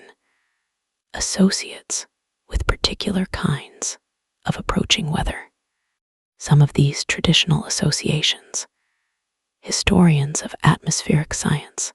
have noted with interest, align reasonably well with genuine modern meteorological understanding, since certain cloud formations and atmospheric optical phenomena genuinely do correlate in physically explicable ways with particular kinds of approaching weather systems, even though the ancient observers compiling these traditional associations would not have understood the underlying physical mechanisms in modern terms. Theophrastus similarly records signs associated with approaching wind, again drawing on both animal behavior and the appearance of the sky and sea, along with signs associated with fair weather, storms, and even, in certain sections of the surviving text, signs believed to indicate the general character of an entire coming season, extending well beyond simple short-term weather prediction into a kind of longer-range seasonal forecasting rooted in traditional observation and accumulated experience. It is worth pausing here gently to reflect on the genuine intellectual and historical value of this kind of practical, sign-based weather lore, since it would be easy, from a modern vantage point, equipped with satellite imagery and sophisticated atmospheric modeling, to dismiss such traditional observational knowledge as unsophisticated or merely superstitious. Historians of science generally caution against this dismissive view. The kind of careful, patient, repeated observation reflected in Theophrastus's catalogue represents, in its own way, a genuinely valuable form of empirical knowledge, built up over many generations of careful attention to the natural world, and grounded, at least in many specific cases, in real, physically explicable correlations between observable phenomena and subsequent weather patterns, even if the ancient observers themselves lacked the theoretical framework to explain precisely why these correlations held. This is, in a sense, empirical science, practiced without the full theoretical apparatus we associate with modern meteorology, a patient accumulation of observed correlation, tested and refined across countless individual instances of careful watching, remembering, and comparing, passed down through generations of farmers, sailors, and shepherds long before Theophrastus ever gathered these traditions together into a single written text. In compiling this material, Theophrastus was performing a service not unlike that of a careful, respectful historian, gathering together and preserving a body of traditional practical knowledge that might otherwise have remained scattered, oral, and vulnerable to being gradually lost or forgotten as circumstances changed. It is also worth noting, gently, the relationship between Theophrastus's practical treatise and Aristotle's more theoretical Meteorologica, since the two works, produced within the same intellectual community at the Lyceum, likely close together in time, reflect two complementary approaches to understanding the same broad subject. Aristotle sought underlying causes, attempting to explain why weather phenomena occurred as they did within his broader physical and cosmological framework. Theophrastus, by contrast, focused on practical prediction, cataloging observable signs without necessarily committing to a detailed causal explanation for each one. Though his broader training within the Aristotelian tradition undoubtedly shaped his general approach to careful, systematic observation and classification. Together, these two approaches, the theoretical and the practical, the causal and the observational, represent a fairly complete picture of how the most sophisticated Greek natural philosophy of the later 4th century before our era approached the subject of weather, drawing together the older traditions of practical farmer and sailor knowledge we explored through Hesiod, the natural philosophical tradition of causal explanation we traced from the Ionian philosophers through Aristotle, and the mythological, personified tradition of the wind gods that continued to find expression, as we saw, in art and architecture, including the Tower of the Winds, well into the Hellenistic period and beyond. Let us take a slow, quiet moment here to imagine a farmer or a sailor of this later period, perhaps someone with access to Theophrastus's written catalogue, or more likely, someone whose traditional oral knowledge closely paralleled it, standing at dusk, watching the particular color of the sunset, listening to the changed calling of frogs from a nearby pond, and forming, quietly and without dramatic urgency, a reasonable expectation about the coming day's weather. This is not so different in its essential spirit from the way many of us still watch the sky today, noticing a particular quality of cloud or light, and forming our own quiet, informal predictions, carrying forward, whether we realize it or not, a very old and very human tradition of careful, patient attention to the world above us. In our next segment, we will turn our attention to the sea itself and to the sailors who depended, throughout the ancient Greek world, on exactly this kind of practical weather knowledge, whether recorded in a text like Theophrastus's, or carried simply in memory and experience, to navigate safely across the Aegean and the wider Mediterranean. We will walk through the practical realities of ancient Greek seafaring, the types of ships used, the routes traveled, and the deep, careful respect for wind and weather that shaped the entire rhythm of ancient maritime life. For now, let the quiet, patient catalogue of Theophrastus rest gently in your mind, bird by bird, cloud by cloud, each small sign a tiny thread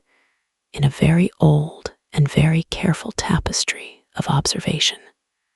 Let us walk now gently down to the harbor, where so many of the ideas we have explored together tonight, the mythological winds of Homer, the geographic realities we traced in our second segment, the practical seasonal knowledge of Hesiod, and the careful sign-based observation of Theophrastus, all came together in the daily, practical experience of ancient Greek sailors. The sea was, as we discussed earlier in our journey, absolutely central to Greek civilization, with so much of the Greek world consisting of islands and coastal settlements, closely connected by water, and often separated from one another by difficult, mountainous terrain on land. Seafaring was not a specialized or occasional activity, but a fundamental part of trade, communication, colonization, and, at times, warfare throughout the ancient Greek world. Greek ships of this period generally fell into two broad categories, reflecting two rather different relationships with the wind. Merchant vessels, used for trade and the transport of goods and passengers, relied primarily on sail power, typically featuring a single large square sail mounted on a central mast, a design well suited to sailing with a following or favorable wind, though considerably less effective, and indeed quite difficult to manage safely when attempting to sail against the wind or across it at a sharp angle. Limitations that go a long way toward explaining the careful, seasonal, wind-dependent sailing patterns we have discussed several times throughout our journey tonight. Warships, by contrast, particularly the famous trireme, a long, narrow vessel powered primarily by rows of oarsmen, though generally also equipped with a sail for use when conditions were favorable, offered considerably greater independence from wind conditions, since human-powered oars allowed for movement in directions and under conditions where a purely sail-powered merchant vessel would have struggled considerably. This distinction mattered enormously in naval warfare, allowing fleets of triremes to maneuver with a degree of tactical precision and independence from wind conditions that would have been impossible for sail-dependent merchant vessels. Though even triremes, being relatively light, narrow vessels with low sides, remained genuinely vulnerable to rough seas and strong winds, a vulnerability tragically illustrated by several recorded incidents throughout ancient Greek history in which entire fleets were damaged or destroyed by sudden storms. One such incident, which we touched upon briefly in an earlier segment when discussing the god Boreas, occurred during the Persian invasion of Greece in the early 5th century before our era. According to the account of Herodotus, our primary ancient source for this period, a significant portion of the Persian fleet was destroyed by a violent storm off the coast of Thessaly, an event that Herodotus reports the Athenians interpreted at the time as the direct intervention of Boreas, the north wind, whom they honored with a temple and ongoing religious devotion afterward in gratitude for what they understood as decisive divine assistance during a moment of great national danger. We should hold this account with appropriate historical care, understanding it as reflecting genuine ancient religious interpretation of a real meteorological event, a severe storm, rather than as a claim about literal divine causation that we would treat as established historical fact. But the episode illustrates, quite movingly, just how deeply and immediately weather, and the wind in particular, could shape the course of ancient Greek history, and just how naturally the ancient Greek mind continued to weave together practical meteorological reality and religious interpretation, even in matters of the greatest historical consequence. Let us return, though, to the more ordinary, everyday rhythm of ancient Greek seafaring, away from the dramatic exception of naval warfare, and toward the steady, patient rhythm of trade and travel that occupied the majority of ships and sailors throughout the ancient Greek world across most of the year. As we discussed in an earlier segment, sailing was generally understood throughout Greek antiquity as a predominantly seasonal activity concentrated in the milder months of the year and largely avoided during the more dangerous, unpredictable conditions of deep winter. This did not mean that every sailor simply stopped working during the colder months. Coastal, short-distance travel likely continued, with greater caution, throughout much of the year in many regions, particularly in more sheltered waters. But longer voyages across open water, particularly crossing the wider stretches of the Aegean or venturing into the broader Mediterranean, were generally concentrated in the safer sailing season, roughly corresponding to late spring through early autumn, with the exact boundaries of this season understood to vary somewhat by region, by specific route, and by the particular judgment and risk tolerance of individual captains and merchants. Within this general seasonal framework, the kind of practical wind knowledge we explored through Theophrastus's catalog in our previous segment would have been directly, immediately relevant to a working sailor's daily decisions, recognizing the particular signs believed to indicate an approaching storm, whether drawn from cloud formations, the behavior of sea birds, or the particular color and quality of a sunset, could genuinely mean the difference between a safe voyage and real danger. And this kind of practical, experiential knowledge, passed down through families and communities of sailors across many generations, would have been considered every bit as essential to a working sailor's competence as knowledge of routes, currents, or the practical handling of ship and sail, navigation itself. In this period, before any instrument resembling a magnetic compass had reached the Mediterranean world, relied heavily on a combination of careful coastal observation. Since much ancient Mediterranean sailing hugged coastlines and moved between recognizable landmarks and islands rather than venturing into fully open water whenever this could reasonably be avoided, alongside careful observation of the stars for orientation during clearer nights, and of course,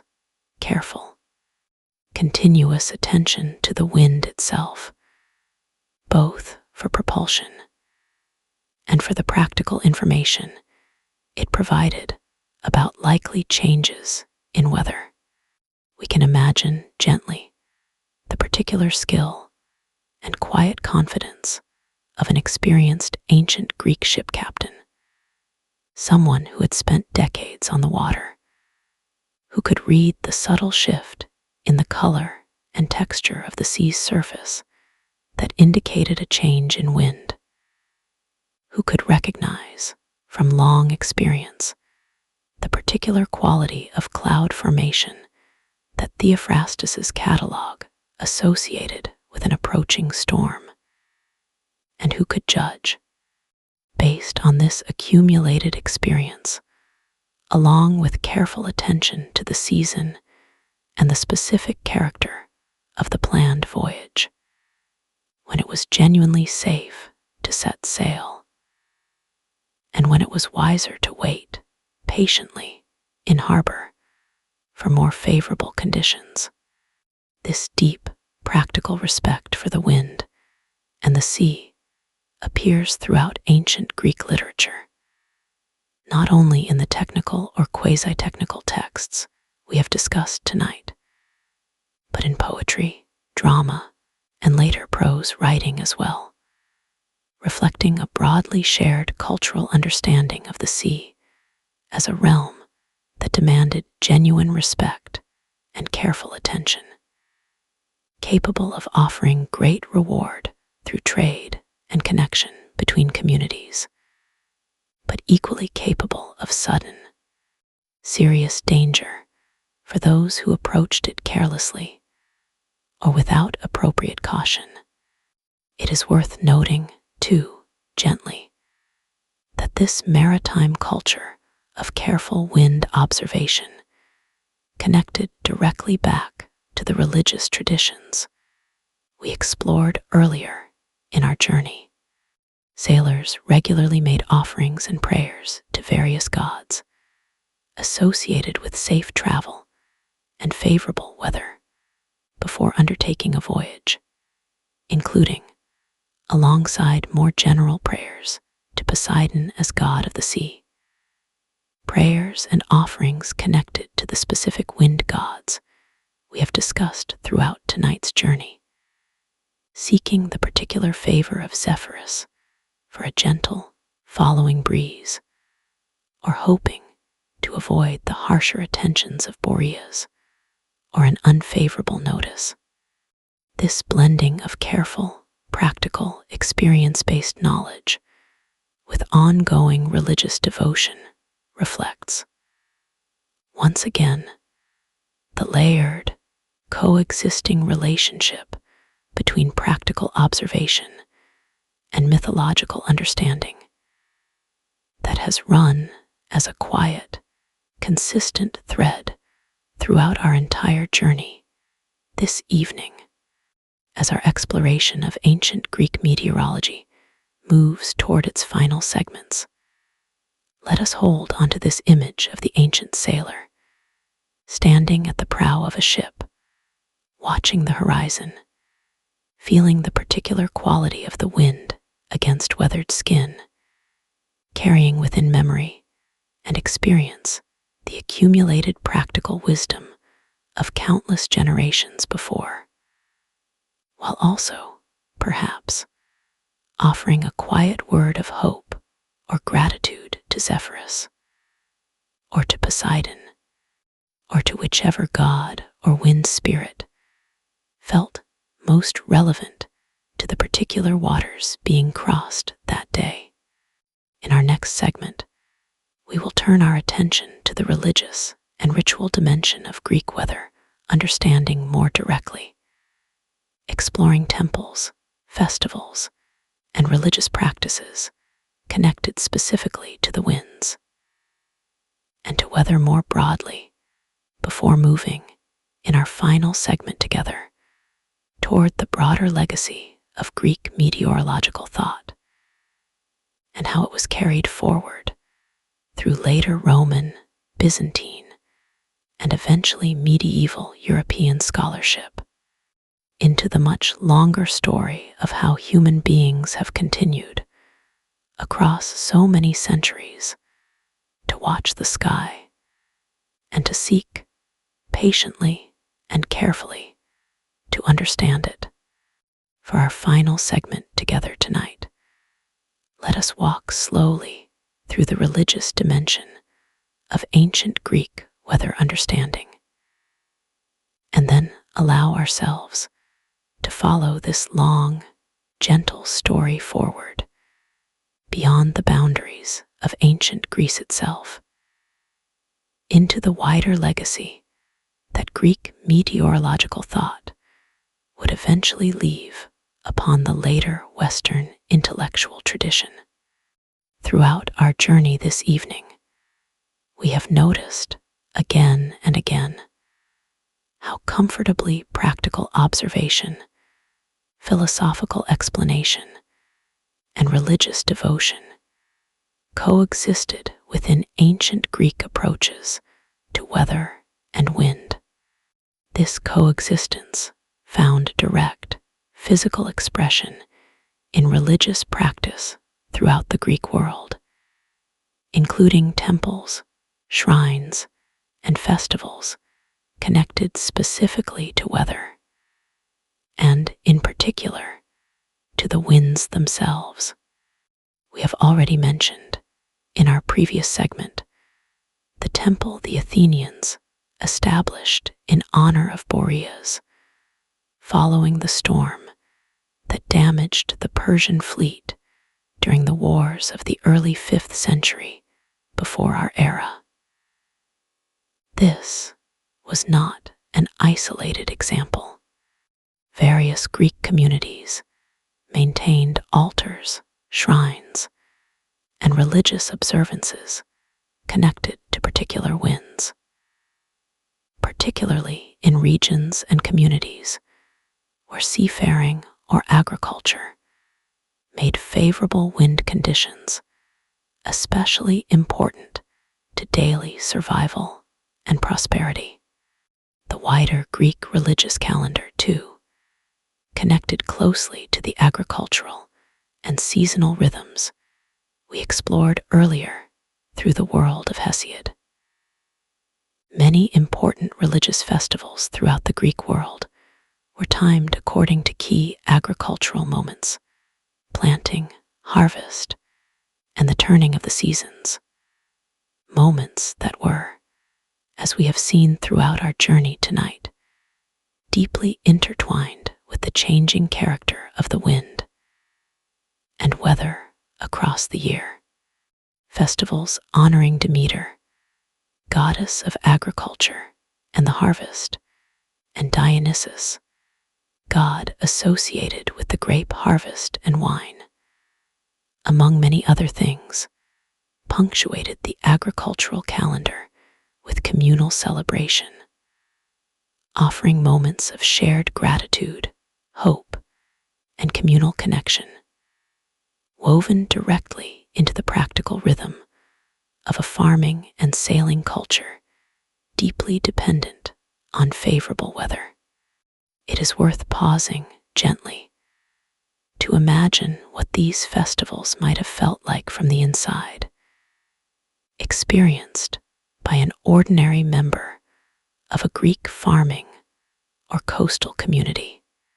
We can imagine communal gatherings, shared meals, music,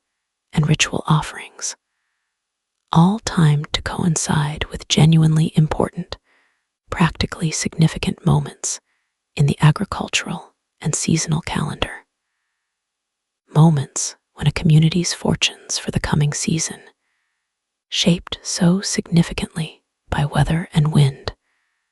felt particularly uncertain, and therefore particularly worthy of communal hope, gratitude, and shared ritual attention. This close weaving together of practical agricultural and maritime concern with religious festival and communal celebration reflects, once again, the deeply integrated character of ancient Greek life, in which what we might today separate into distinct categories, science, religion, agriculture, and community celebration, existed instead as closely related, mutually reinforcing dimensions of a single, coherent way of understanding and living within the natural world. Let us now gently allow our story to move forward in time, beyond the boundaries of classical and Hellenistic Greece, to trace, briefly and without rushing, how this rich tradition of Greek meteorological thought, the mythological winds of Homer, the natural philosophy of Anaximander and Aristotle, the practical sign-based observation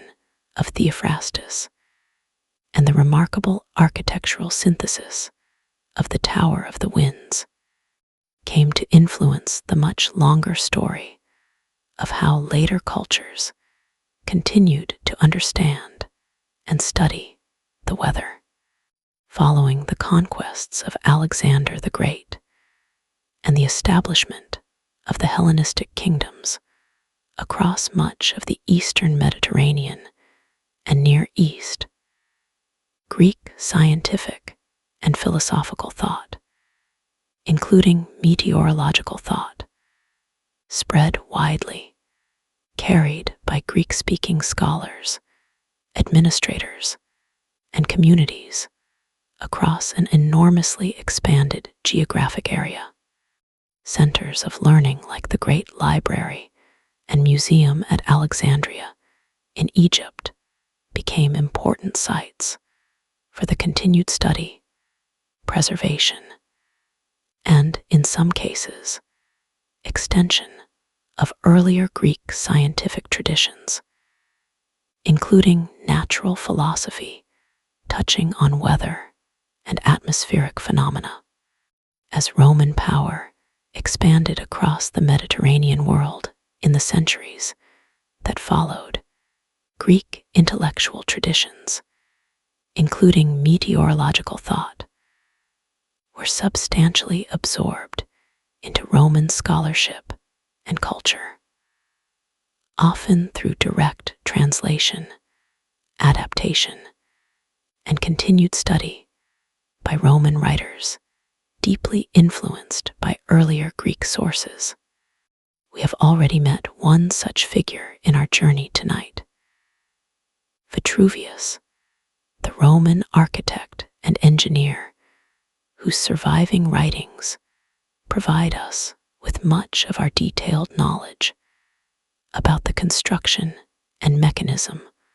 of the Tower of the Winds in Athens. Other Roman writers, including the elder Pliny, whose vast encyclopedic work, The Natural History, completed in the 1st century of our era, drew extensively on earlier Greek sources, including meteorological material clearly influenced by the Aristotelian tradition, helped carry this body of knowledge forward into the broader Roman intellectual world. And eventually, through the long process of cultural transmission across the following centuries, into the medieval European scholarly tradition as well. During the medieval period, Aristotle's Meteorologica in particular would go on to exert a remarkably long and influential legacy within European scholarship, following a period during the early medieval centuries in Western Europe,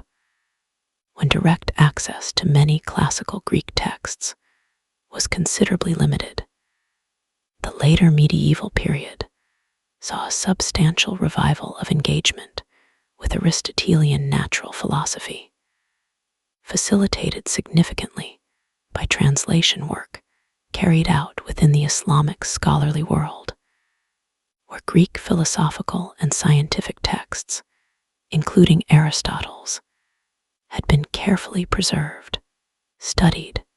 translated into Arabic, and, in many cases, further developed and commented upon by Islamic scholars before eventually being translated again from Arabic into Latin and reintroduced into Western European universities and centers of learning from roughly the 12th century of our era onward. Within these medieval European universities, Aristotle's Meteorologica became a standard, carefully studied text, forming part of the broader curriculum of natural philosophy for many centuries, discussed, commented upon, and, in various respects, gradually refined and questioned by generations of medieval scholars working within, and eventually beginning to push beyond the basic Aristotelian framework. This medieval engagement with Aristotelian meteorology would eventually give way across the following centuries to the very different theoretical frameworks developed during the scientific developments of the 16th and 17th centuries and beyond, as new instruments, including the barometer and thermometer, and new theoretical approaches, grounded in careful, controlled experimentation and increasingly precise mathematical description, gradually transformed the study of weather into something much closer to the modern scientific discipline of meteorology that we recognize today. And yet, even as the specific theoretical content of ancient Greek meteorological thought was gradually superseded by these later developments, something of its deeper spirit persisted, carried forward across so many intervening centuries. The fundamental conviction that the wind, the rain, the thunder, and the changing character of the sky were not simply arbitrary or entirely unknowable, but were, in principle, things that careful, patient observation and reasoned reflection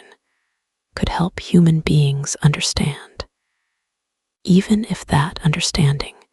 could only ever be built up slowly, gradually, generation by generation, each contributing its own careful observations to a body of knowledge considerably larger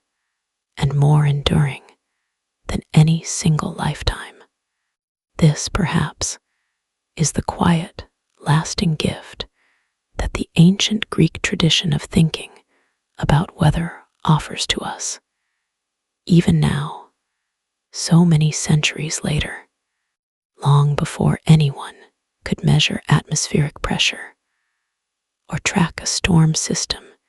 using satellite imagery, the people whose stories we have gently walked through together tonight, the poet imagining a floating island bound by bronze walls, the philosopher in Miletus proposing that thunder came from trapped wind rather than an angry god, the farmer in Boeotia watching the stars to know when to plow his rocky field, the architect in Athens designing a marble tower where mythology and mechanics turn together in patient harmony, the scholar quietly cataloging the changed calling of frogs before rain, and the sailor standing at the prow of his ship, reading the subtle shift of wind and cloud, all shared something we can still recognize and perhaps still feel within ourselves: a deep, patient curiosity about the sky above us, and a quiet, careful attentiveness to the world we live within. As we bring this long, gentle journey to its close for tonight, let yourself rest in that same quiet attentiveness. Somewhere above you, whether you can see it or not, the sky continues its slow, ancient rhythm, the same rhythm that carried Odysseus homeward on a single favorable wind, the same rhythm the Athenians watched turn, faithfully, around the 8 faces of their marble tower, the same rhythm farmers and sailors alike have watched, patiently, for as long as human memory reaches back. Let your breathing continue to slow, matching that same old, unhurried rhythm. There is nothing more to understand tonight, nothing more to remember, only the quiet, patient sky above, turning slowly, gently, the way it always has, and the way it always will, long after we, too, have drifted off to sleep. And so, gently, our journey comes to rest here, the way a ship finally settles at anchor after a long, calm voyage, its sail loosened, its journey, for tonight, complete. We have walked together through a very long stretch of time, from a floating island of bronze in a poem sung long before it was ever written down, through the quiet coastal cities of Ionia, through rocky Boeotian fields watched over by rising stars,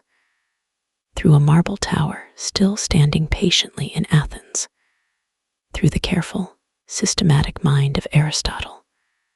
through a gentle catalogue of frogs and clouds and birds, and out across a wide, wind-touched sea, carried always, in one way or another, by the same quiet, ancient curiosity about the sky above us. There is nothing more you need to hold onto now. Let the names of winds and philosophers alike drift softly away, like the last, fading light of an evening sky. Let your body feel heavy and warm, settled fully into wherever you are resting. Let each breath come a little slower than the one before it. Somewhere, even now,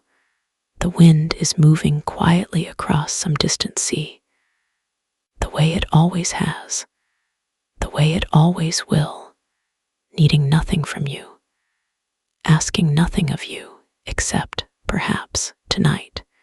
that you rest. Sleep well